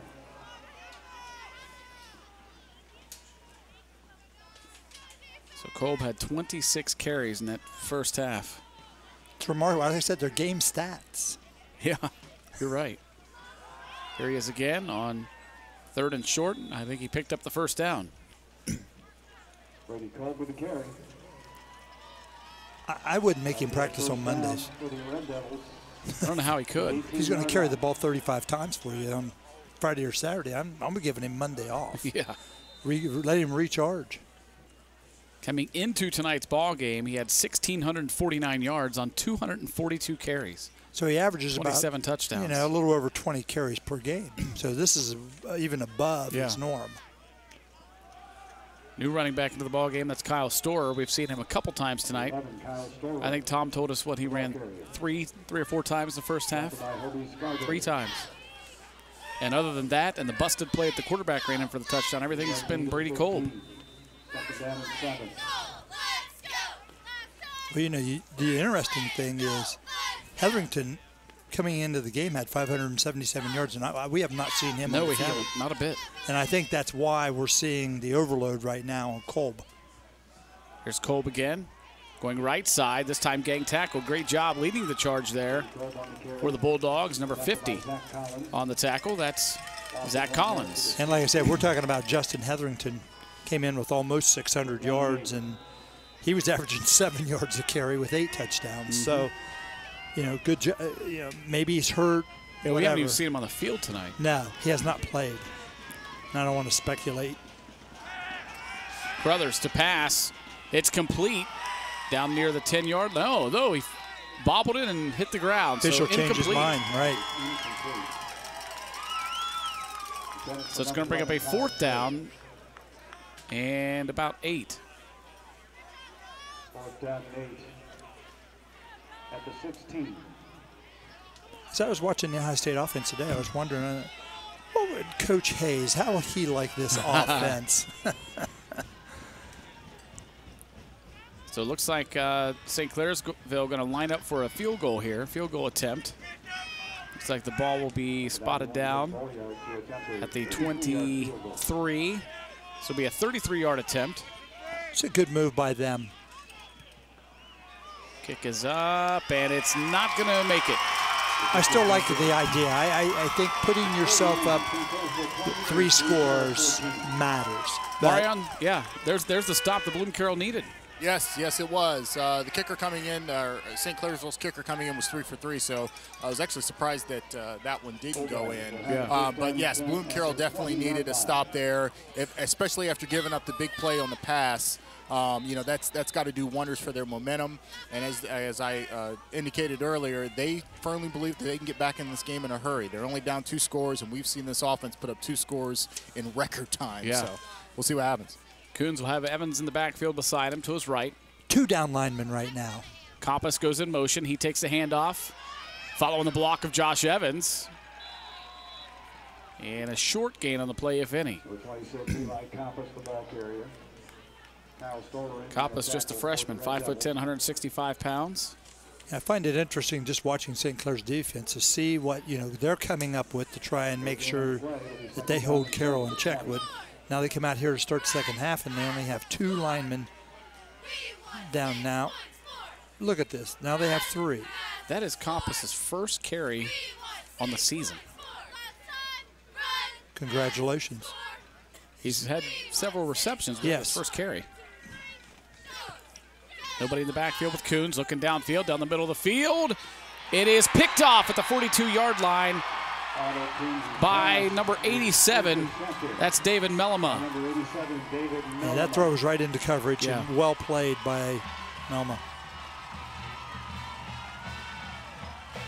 Well, good job by Mellema coming in there. He kind of cut right in front of the intended receiver. Big turnover for Bloom Carroll and great field position here for the Red Devils.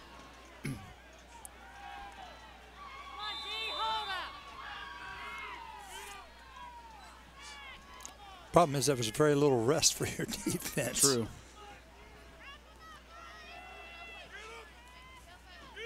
Again, a high snap. Crothers gives it to Kolb. Kolb again. 8 or 9 yards on first down. Brought down by number 2, Caleb Schwartz. You should have that just taped. Yeah. And hit a button.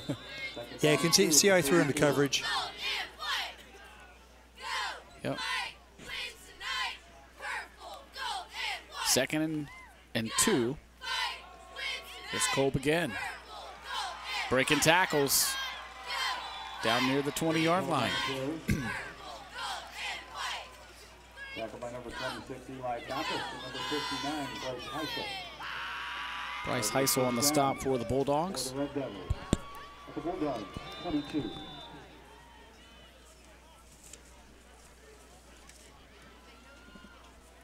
First and 10 at the 22-yard line.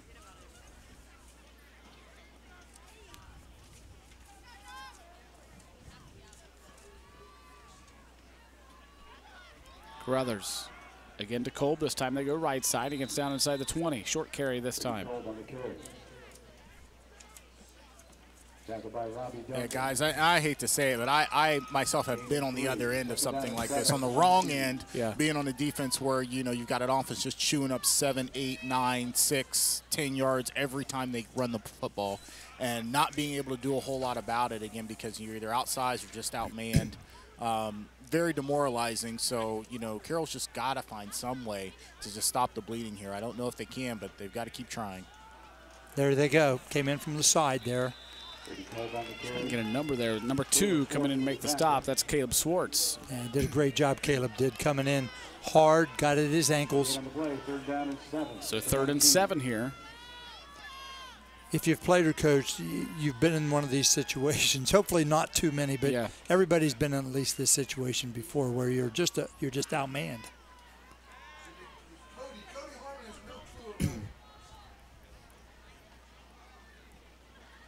Carruthers just letting that play clock run down inside of 5 seconds. He's going to pass it out, complete to number 9. That's Craig Bober. Pass is complete to number 9, Craig Bober. I don't think it's enough for the first down. It's going to be 4th and short. 13-yard line. 4th down. There'll be no field goal attempt this time. No. And no secret about what's coming here either. Just hit your playback button.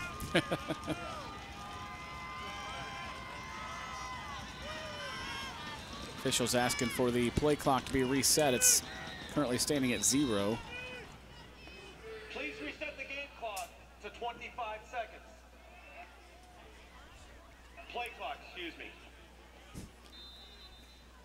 There you go. Get a good shot of the video board here.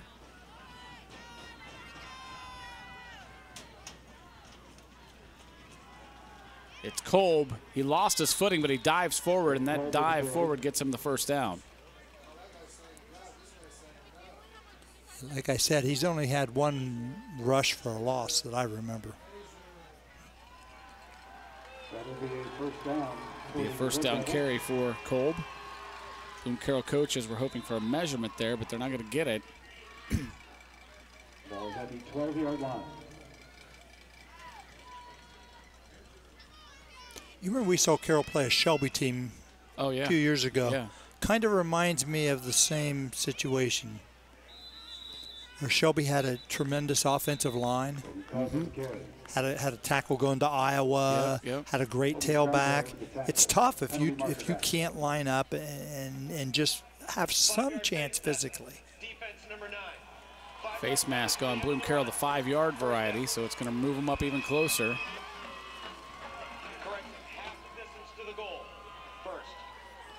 First down. Ball spotted at the 5-yard line. Ball is at the 5-yard line. First down and 3.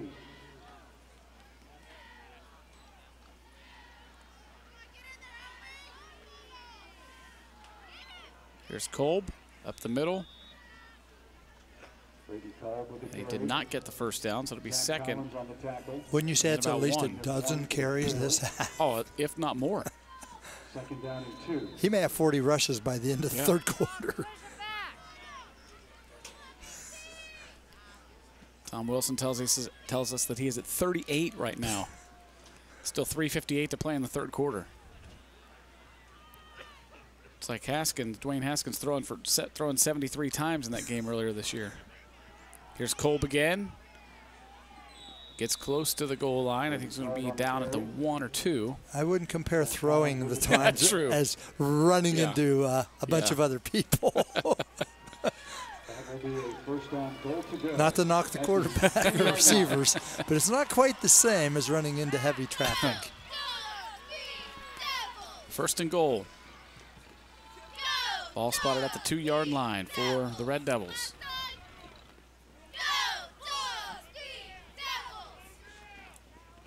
Wow, bad snap, but somehow he still was able to hand it to Kolb. And they're going to say that Kolb is down at the 1. He had to jump to his right to catch that snap. Great job by Carruthers, the quarterback. He showed his athleticism. Second and goal from the 1. Watch here. And then to get it to Kolb. Yeah.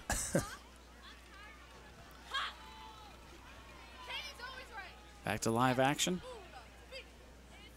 Here's Kolb, and he's in easy this time for the touchdown. Kolb, the ball carrier.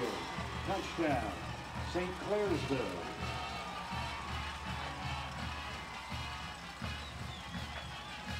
That would be his 40th carry of the night.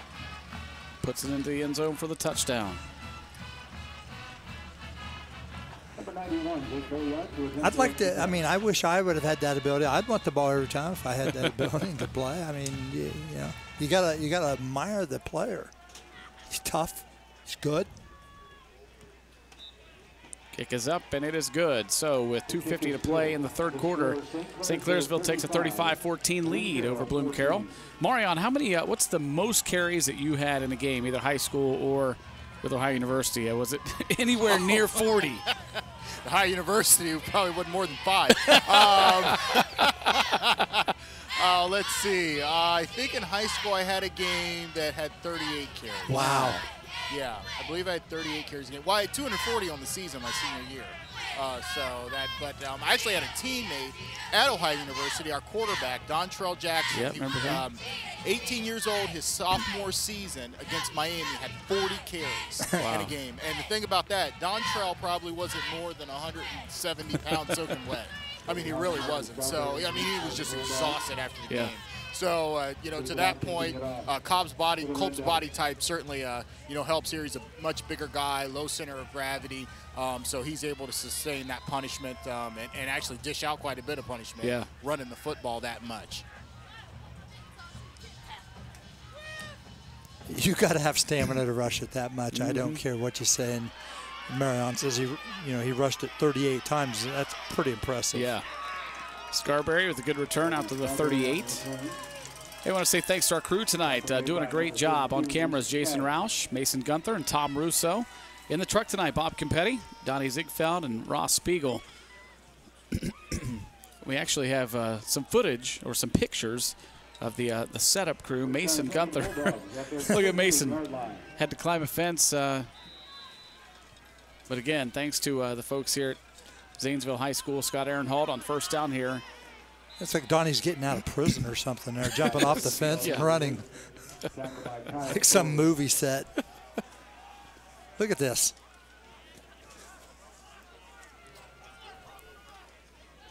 First down carry of a few, so it's going to bring up a 2nd and 7 for the Bulldogs. Coons again hands it to Evans, takes a pretty hard hit at the line of scrimmage. Josh Evans on the carry. They'll give him short gain on the play. Boy, guys, and what do you think the time possession for this quarter's been? Really lopsided, I know that. It's called have and have not. We have the ball, you have not. Coons, and it's incomplete, almost picked off. Shu, you mentioned it earlier that his passes just don't seem as crisp tonight. You know, that one, he had a little air under it, and the guy came up and almost intercepted again. We've seen him enough to know that his out passes that he throws toward the sideline are really hard, crisp, and on spot, but they don't look as sharp. Weather could have something to do with that. Very cold night. 4th down. Bulldogs will go for it. It's complete. And you got a good spot. Progress. I think forward progress is going to get him the first down. Maybe. Gavin Powers on the reception. I mean, I couldn't be any more center. You are right on it. I mean, but as the right call also by the official. Yeah. Good job of officiating. Coons Gonna keep it himself. Did he lose the football? It almost looked like there was a scrum there. I guess not. 2nd down and 9. Right here. Very generous a little bit there. I mean, I don't know if he had total possession, but that's where his body was. But when he caught the football, it may have been a little short, but you move on. Evans in motion. He'll take the handoff from Coons. He's got a lot of running room out there to the 40 and a blocker in front of him and steps out of bounds at the 31-yard line. Good job lead blocking Gavin Powers for Josh Evans. That'll be a first down for the Bulldogs. They've really had a good success running the football tonight. Same play going the other way. Evans cuts it back up, lowers the shoulder and runs over top of Will Balgo. Really good job by Evans. He had nothing on the edge and just squared his shoulders, got up through that seam, and made the best yardage possible. Gain of 4 yards to the 29. 2nd down and 6. 2nd and 6 for the Bulldogs.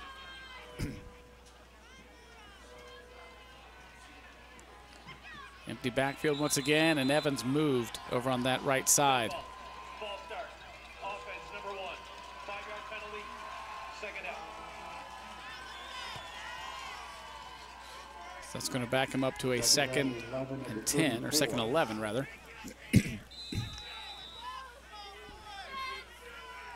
Guys, Evans was a little slow to get up after that last play that he ran. I don't know. That might have something to do with his lack of focus there. And hey, Mareion, just as you were saying that, we heard the coaches up here in the press box call down for somebody to check on him, and they checked him right as that snap was being made. On that play, Jared, just for your information, St. Clairsville had 1 down lineman. So they've gone from 3 to 4 to 2 to 1 to 4 to 3 to 2. Sounds like a baseball rundown, doesn't it? It does. So that'll end the 3rd quarter with St. Clairsville up 35-14. We'll move on to the final quarter. Bloom Carroll trails it, and we'll check out scores from those other 2 games that we're checking on that we're following tonight. They've got a pretty good one going on over at Philo. And it is Licking Valley 33, Indian Valley 22 in the 3rd quarter. And Trimble gets on the board first in the 4th quarter. They lead Harvest Prep 7-0. Wow. Defensive battle down to Logan tonight. Like I said, Trimble, the Tomcats have been good all year defensively, and it's been noted and positively identified by a lot of people that how good they are defensively. Coach Phil Ferris down there in Gloucester, he's been there for several years and making quite possibly one of their better runs this year. They've always seemed to make it into the playoffs year in and year out. It's been 7 out of 8 or 8 in a row. Yeah. I know. Statistically, I'm not 100%, but I know within the last 8-9 years, they've just always been there, as you said. We also want to say congratulations to all the cross-country runners from around the area that were in the state meet tonight. I know, today rather. I know Lancaster had their boys and girls teams in the state meet. Fairfield Union had, I think, their girls team in the state meet. So congratulations. That's quite an accomplishment to make it that far. It is, and you know they postponed it from last weekend because it looked rainy. Now today they had 30-degree temperatures to run in. I think they would have much rather run in rain and 55 last weekend. 3rd down at 7. Coons to pass. It's complete. Nice catch by Nick Fiesel, but it's going to be shy of the 1st down. Now, didn't you see a little better zip on that one? Uh-huh. Yeah. Yep. He is marked down at the 26-yard line. 4th down. That's a farther pass than people think. When you throw that ball out to the sideline like that, you got to really put something on it.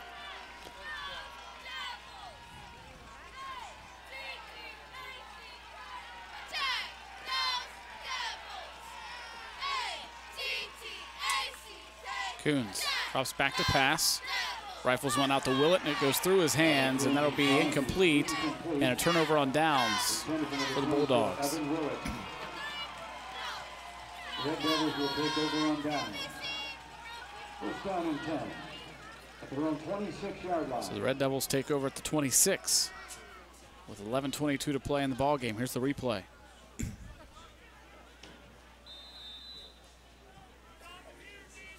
It looked like he had a receiver up to the top of the screen there open, but he was looking right all the way. Yeah, they've run that out throughout the whole year for 5 or 6 yards consistently and make the play, but you know, you have to pitch it and catch it, as they say. There's Kolb, straight ahead to the 30.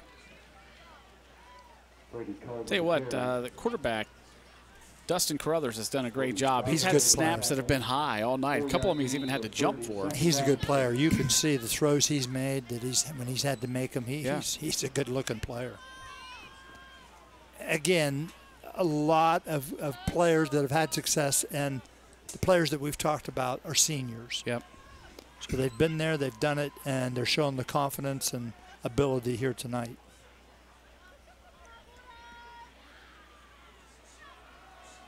There's Kolb again, over right tackle, and it's going to bring up a 3rd down. And about 3.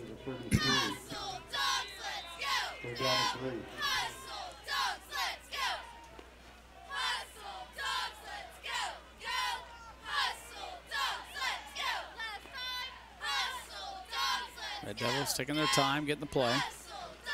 Play clock down inside of 10. Down to 5. Snap at 1 second. Kolb has the first down across the 35. Now, I like what Carroll's doing, though. They're just sending people now. Just see if you can find a gap, get in there. What do you have to lose? Yeah. And as a player, you got to love it. Just say, let's go get him. You know, do the best you can. Kolb getting a break here.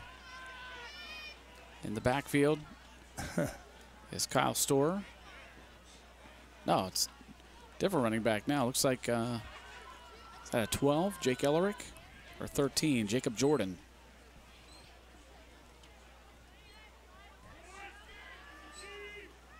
It will be Jordan. And he's going to be wrapped up after not much of a gain. Ball comes loose, but forward progress was stopped. Good no call by the official. Yeah. There's nothing there. People get a little excited nowadays. That's nothing. It's called football, right? Exactly. Yeah. All the flags that fly now. Holy cow.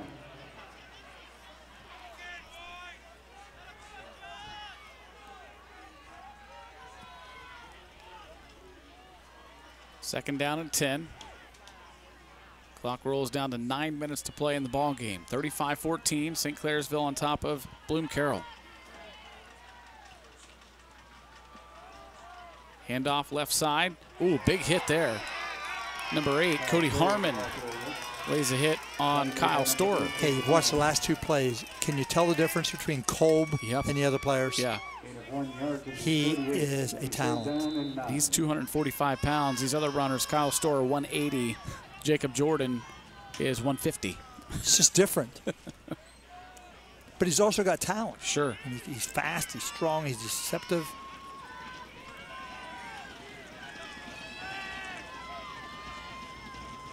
Third down and 9. Carruthers to pass, one-on-one coverage out there. It's incomplete. Good job by Eli Compass.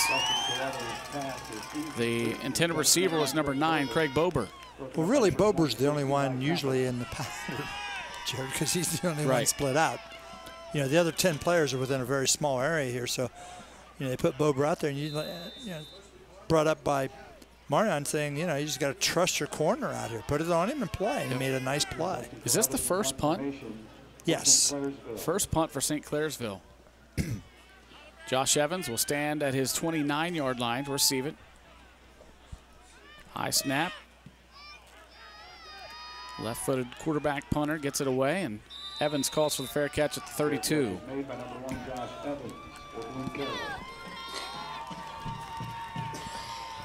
So the Bulldogs back on offense, trailing 35-14 with 8:03 to play in the ball game. Guys, I'd be interested here. I know it's getting later in the game, but to see if Bloom Carroll is able to stretch the field vertically. They really haven't done a lot of that tonight. Yep. I know it's cold and you're battling the elements and it's tough to throw the ball downfield, but to really put some pressure on the defensive backfield of St. Clair's at this point is going to be really, really important, just to stretch that field, see if they can get some momentum going. Coons takes the snap and runs straight up the middle. And I agree. About 5. But you got to remember the last time they tried to go down the middle, he threw into the coverage and the safety intercepted it. So maybe a little gun shy. I agree with Mareion that they need to take that look because everything's been on the perimeter. 4-yard gain to the 36. Second down and 6. Second and 6.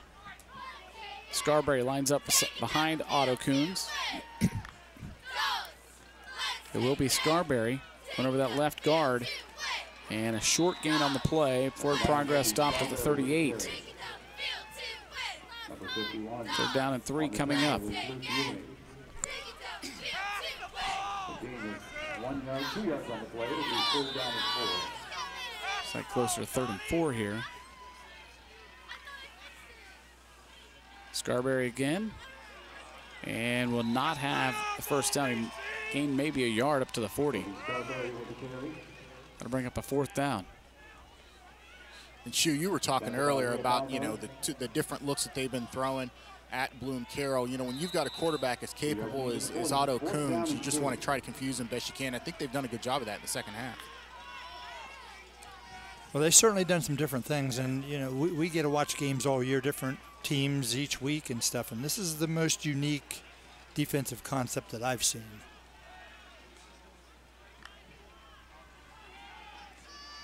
Coons straight ahead. Ooh, that's going to be really close. Nah, he's short. Luke Ewing leading the tackles. Looks like he needed to get to the 42 or close to the 42, and he's shy of the 42. So they're going to bring the chains on to measure it. Again, we have the catbird seat here. Unless my eyes are failing me, it's not there.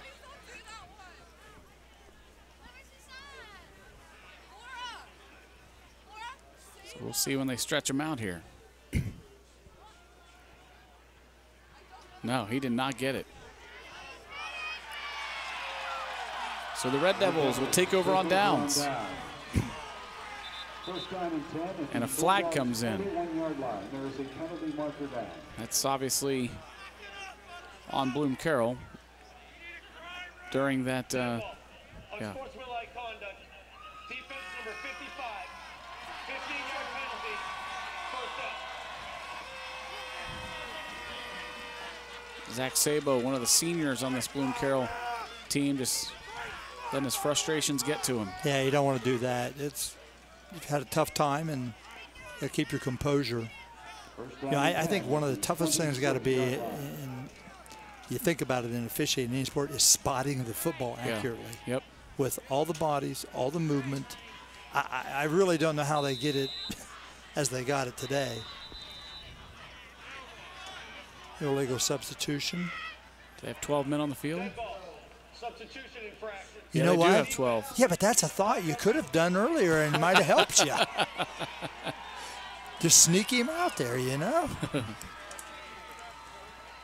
First down and 5 at the So they'll bring up a 1st and 5 after the penalty. At the 21. Brothers hands it off to Jordan. Short gain on the play. Got a good one going on over in Duncan Falls at Philo. Licking Valley leads Indian Valley 33-28. Penalty on St. Clairsville here. Actually, just as I read that, they scored. Licking Valley did to make it 41-28. First down and 15 at the 31-yard line. Not a lack of points over there. Well, I'm glad to see him take a few people out. Now the linemen are still in, but yeah. You know, get Brody a rest here. I mean, at this point, what's it? You know, you're going to win the football game, and that's really number one thing. You want to come play well, represent yourself well, and win the game. Brothers hands it off to Jordan again. Up across the 30. Brought down by Josh Evans. Bring up a 2nd down. And it looks like 10 or 11. Coming up after this next play, we're going to name our lineman of the game, brought to you by South Central Power. And then we'll get to our players of the game for our offensive and defensive players of the game for Bloom Carroll.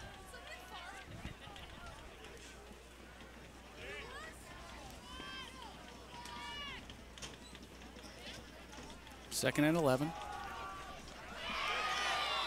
And a good stop there by the Bulldogs. And we have a whistle for an injury on the St. Clairsville side. That's number 47. That's Brandon Beery. Boy, you hate to see that any time of the game, but really this point. I just gotten rolled up on. Yeah, he's pointing to back of that left leg. Certainly hope that he's going to be all right as they check on him. Let's talk about that lineman of the game tonight, brought to you by South Central Power. As you see the replay, let's see if we can see what happened to 47. Yep. You see he got pushed over top.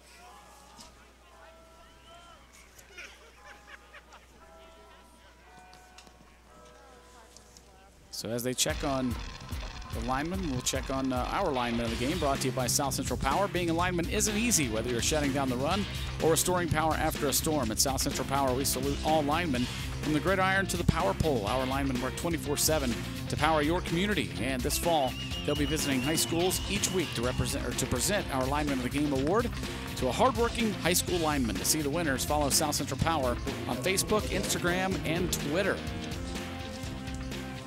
Go down to Mareion. Mareion, see what you think about this, but I think Braden McGlone at center tonight did an awesome job. They kind of mixed some things up. They brought Josh Evans out of the backfield, and most of the time he ran it was right up the middle, right behind that center. What do you think? Yeah, I would concur. You know, Braden did an outstanding job tonight. And again, you know, the centers also, you know, in an offense like this where the quarterback's throwing a lot of check with me, you know, is really anchoring, you know, the pass protection as well. So did a nice job with that. And as you were, you know, saying, really moved the ball very well in the first half. Yeah. And a lot of that was behind Braden. So, you know, he played outstanding.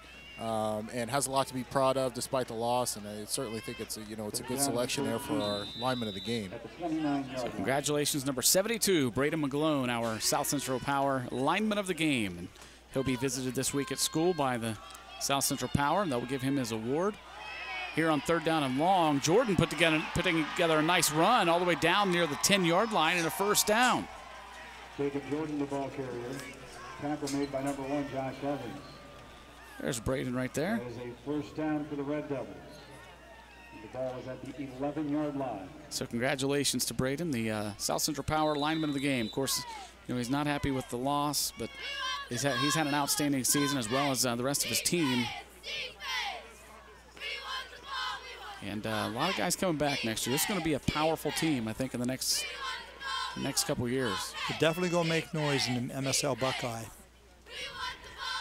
Won their first MSL championship in 28 years this year. Dead ball. Encroachment. Defense number 2. 5-yard penalty. First down. So penalty on Bloom Carroll. We'll move them up a little closer. First down and 5 at the 6-yard line. 1st and 5 at the 6. They can get the first down at the 1-yard line. To 4:33, please. So resetting the play clock, or the game clock, to 4:33. After this play, we will get to our offensive player of the game and defensive player of the game.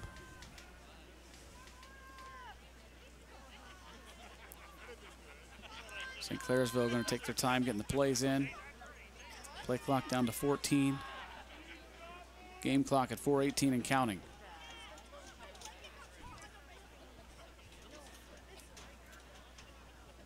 Carruthers hands it off to Jordan.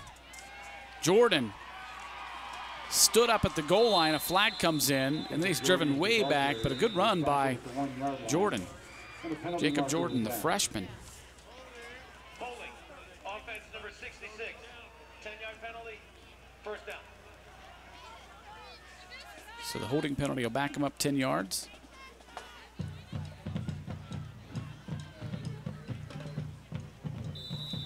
Looks like 1st and 15 here. First down and 15 at the 16. Again, taking their time getting those plays.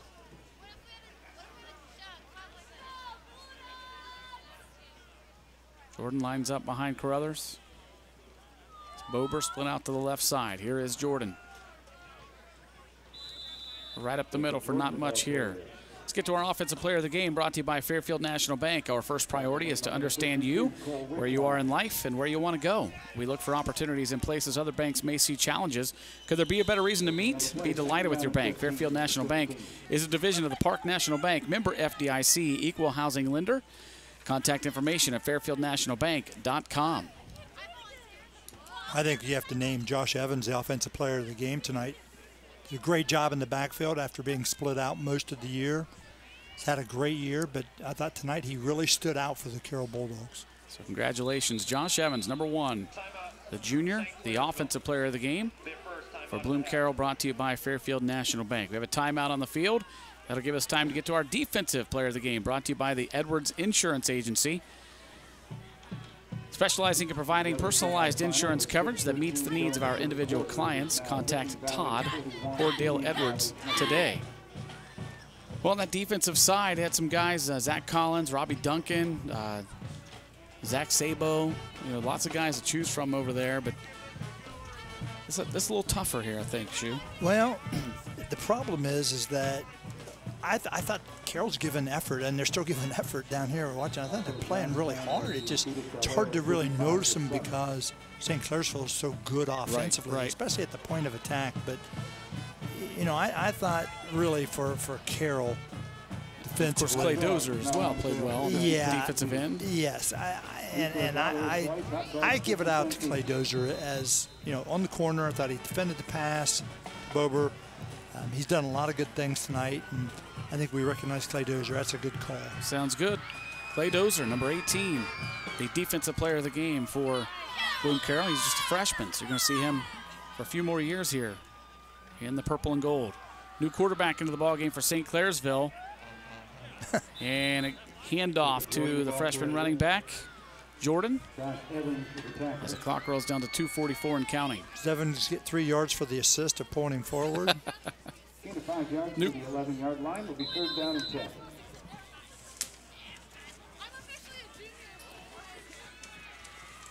The new quarterback into the ball game, Drew Sefcik, also a freshman. So these young guys getting some playoff time on the field. Thinking about what Mareion asked earlier, what about the time of possession this whole half? Yeah, Jordan trying to get to the corner, and he does so. Touchdown, Red Devils. He's a good-looking back. He is. Got a little bounce to him. He's low. Can't find him behind those linemen. No. There's no way you could see him getting the ball. 5'6", 150 pounds. But he's got some quickness to him. Yep. A little zip in his step, as they say. Checking these scores, this cannot be right. Just a little while ago, we saw 7-0 Trimble in the 4th quarter. Now, score that I'm showing up here, 35-0. Could that be right? Trimble? Well, they turned it quick last week on Fisher Kelly, but that's a real quick turn, unless your update was maybe a little slow getting there. Well, using ScoreStream, which is a free app that anybody at the game can update scores. So who knows? Maybe somebody playing a joke on us or something. Maybe they had to take the train from Nelsonville to get it up here to us, right? It's the Hocking Valley train. There we go. Timeout St. Clairsville with 2:05 to play in the ballgame. They lead it 41-14. And again, we want to thank our production crew tonight. On cameras, Jason Roush, Mason Gunther, Tom Russo. In the truck, Bob Campetti, Donnie Ziegfeld, and Ross Spiegel. And of course, again, we want to say thank you to Coach Aaron Halt. Scott Aaron Halt, the athletic director here. He's also the head boys basketball coach. Jason is high atop. Yep, he's between J.D. Salzberger and Donna Stoller. Yeah. Jerseys, retired jerseys up there. Hey, we give Scott a lot of credit, but we also got to say congrats to Nate Seacats, because we all know, being the assistant, he does all the work. Don't let Scott fool you. That's a great setup here, great campus, and a great facility, great place to watch a game, isn't it? And I kind of like being on this visiting side. There's a blocked extra point. Good job by the Bulldogs getting in there, number 8. That is Cody Harmon. There's Tom Russo on our field camera. He's as good a sideline camera person as I've seen. Yes, he is. Now, he got to feel comfortable with this. He's a Penguin, you know. That's true. It's weather. From Youngstown State. Yep. How'd they do today? I did not see. We have to get the report from Tom. He usually keeps me up to date on the Youngstown Staters. Okay, see, now the score stream went back to 7-0 Trimble, and it's a final. Yeah, 7-0. Yeah. Somebody was just playing some jokes on us, but Trimble wins that one 7-0 over Harvest Prep. That's a big win for the Tomcats. Sure is. Prep's been good every year and been to the playoffs 4 or 5 straight years. Kicking off for the Red Devils, number 16, Sesser. So the Red Devils will kick it away. They lead it 41-14, 2:05 to play in the ball game. In this Division 4 Region 15 semifinal, Red Devils will be moving on to play the winner of Licking Valley and Indian Valley. And at last check, Licking Valley was up 41-28. Looks like that score is still standing. Little squib pooch kick here up to the 50-yard line, covered by the Bulldogs. He couldn't have done that on purpose. I wouldn't think. No, I think he just mishit it. Well, my son Gavin and I were at the Buckeye game last week, and after Nebraska goes down and scores right away on their opening kick, they whiffed. I saw that. Yes, I did. And I'm not sure if he was trying an onside kick or if he just swung and missed. I think it actually went backwards.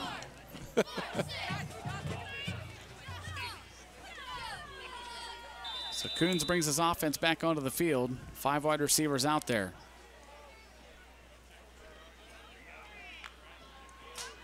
Otto will hand it off to Cody Harmon. Number 8, Cody Harmon. And a short gain on the play. He is marked down at the St. Clairsville 49-yard line. The gain of 2, 2nd down and 8.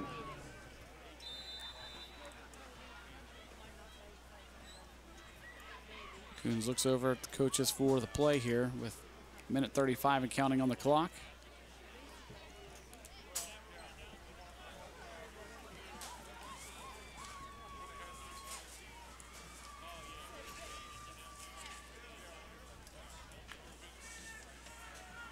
Same play, opposite side this time to Mesmore. And going to lose a yard or so. Yeah, just a good effort to get back to that spot.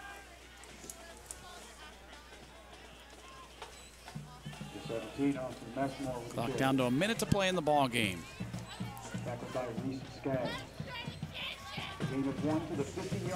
So the Bulldogs will drop to 9-3 and finish their year. But anytime you can go 12 weeks into a season, especially with a young team like Coach Bartholomew has, it's been a great season for them. Win their first MSL championship in 28 years. They've had a great year. Thought their effort was fabulous here this evening. Just outmanned, Jared. Sometimes you're just outmanned and the other team's better. Pass out to Brandon Totten. And he gets up to the 35-yard line, 4th down and 4. If they even attempt another play, they may just let the clock run out. Yeah, really. I mean, I think it's a good point not to snap it at this. You don't want somebody to get hurt on a silly play at the end of a game. And that is what they'll do. They're just going to let it run out. And the St. Clairsville Red Devils going to move on to the finals in Division 4, Region 15. They'll probably be taking on, at last check, looked like Licking Valley in control of that. So we say good luck to the Red Devils, and we also say congratulations to Coach Wade Bartholomew and his Bulldogs. They had an outstanding season. They finish up 9-3 and win a Mid-State League Buckeye Championship. Nothing to hang their heads about. They've got a lot of young guys out there. They're going to be really good again next year. Our sideline reporter, Mareion Royster, are going to go see if we can get a final word from Coach Bartholomew. And while he does that, we'll tell you our final stat tonight. Our final stat is brought to you by Fairfield County Parks, inviting you and your families to come out and check out the parks. Even if it's cold, you can go check out all the parks. They operate more than 750 acres of natural areas and open spaces for education, recreation, and conservation. Visit them at fairfieldcountyparks.org. Brady Cole took it easy in the second half. He only carried it 20 times in the second half for 46 carries, 256 yards, and 4 TDs. Unbelievable. Just a fantastic effort. What an outstanding team St. Clairsville has. Yeah, and they move to 12-0 and will move on in the Division IV playoffs. So congratulations to the St. Clairsville Red Devils and Coach McLean, who now has picked up his 138th win. He is the winningest coach in St. Clairsville history. He surpassed Coach George Strager, who coached there for 19 years. He passed him earlier in this season. So congratulations, Coach McLean, and to his Red Devils. And it looks like Coach Bartholomew has made his way over to the sideline to visit with our Mareion Royster. So let's head down and hear from Coach Bartholomew. Thanks, Jared. Here with head coach Wade Bartholomew tonight. You know, Coach, obviously, you guys have had a fantastic season. Tough loss tonight. You guys played very, very well, had a great effort, great output. But, St. Clairsville, they've got a great team, but most importantly, they really have a lot of size, a lot of big guys, a lot of strong guys. Was that the most challenging thing you think you faced tonight with this team? Yeah, I think what the most challenging thing is they limit, they make how important your mistakes are. Offensively, they can keep the ball for 6-7 minutes and score on you. So offensively for us, the mistakes we made are magnified because you get very, very few attempts to get the ball back. So I think that's the biggest thing they do is they put a lot of pressure on you offensively to have to make plays and not make mistakes. And as far as their defense goes, it seemed like they were throwing a lot of different looks, a lot of two-man fronts, three-man fronts, four-man fronts. And you guys do a lot of check-with-me stuff at the line, particularly with Otto calling the plays. Was that something that was challenging as well on offense? Yeah, I think so. I think it kind of not necessarily confused our kids, but it didn't really give us a set. Like we've seen all year, just teams line up and play the same thing. So I think the changing, we weren't real sure what to get ourselves into and what to do. But ultimately what happens when we needed to do it, we needed to run the football at those two-man fronts, and we just never really did it well. And again, you guys, I know it's tough to hear tonight, but you've had an outstanding season. So many wonderful things, won the league, had your first playoff victory in school history. How proud of you are you of this team and the seniors specifically? Oh, I couldn't be prouder of a group of kids. This group of seniors has been known as losers as football kids their entire lives. They will forever be remembered as the first team to win a playoff game and the third team ever to win the league. So they've completely flipped the narrative on their football career, and I absolutely love these kids to death and hope that forever they remember the game of football. Well, that's fantastic, and you've got a lot to be proud of. We've got a lot to look forward to because it's a very young team as well. And on behalf of Interface Video, we just want to thank you and everything that you've done for us. We've covered you a lot this season. You've always been so gracious, such a class act. Your kids are a class act. Speaks a lot of you and your program, so congratulations, and thanks a lot again. We appreciate what you guys do for us. Being able to highlight our kids, they love it, so thank you guys. Thanks, Coach. Good luck to you. So your final score tonight, St. Clairsville 41, Bloom Carroll 14, and Marion's right. Coach Bartholomew's got a lot to be proud of with this team, and they're going to be back. They are, and he's one of the best people to be in contact with from our perspective. Media promotions and game promotions is that he gets stuff to us and gets his thoughts to us, and that just makes us able to share it with you to make our production even that much better. Yep, absolutely. Mareion, it's been a fun season working with you. Too bad we can't move on one more week. I know you wanted to see Licking Valley and what maybe Bloom Carroll could do with them, but unfortunately it comes to an end tonight, but it's been fun working with you. Yes, it's been an outstanding season, as always.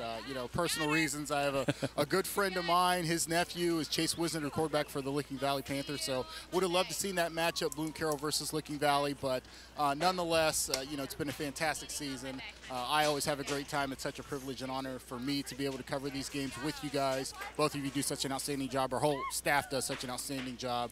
And looking forward to next season already, so it's been great. Absolutely. Thanks a lot, Mareion, for a great season. And Tim, again, fun working with you, and looking forward to the hardwood now. Yeah. Moving on to the basketball court. Yeah, we have fun. I have to do a little less prep for those games. Well, our crew tonight thanks you from Interface Video Productions. All of our guys do a great job. We thank you, the viewers out there, for watching us all season long, and we look forward to another great season next year. And stay with us. We'll have high school basketball for you right around the corner. They're getting geared up and practicing around the area, and it will be here before you know it. It's time to be indoors, isn't it? I think it is.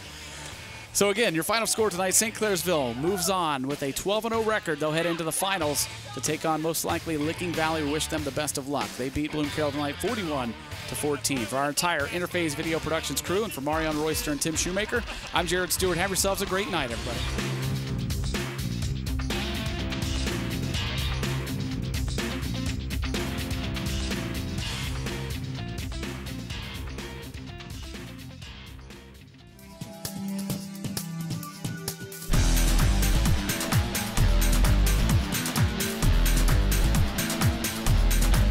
IVP Sports presents the Buffalo Wild Wings High School Football Game of the Week. Brought to you by Ohio University Lancaster, Fairfield Medical Center, Standing Stone Bank, North Body Shop, Dawn's Furniture, South Central Power, Fairfield DD, Meals on Wheels, Fairfield National Bank, Kumler Collision and Automotive, the Frankie Smith Funeral Home, Fairfield County Parks, the Edwards Insurance Agency, Dagger Law, the Carriage Company, Blue Line Designs, Personal Touch Party Rentals, the Huddle Tire Company, Fairfield Federal, Limes Auto Service, Sheridan Funeral Home, and Buckeye Lake Marina.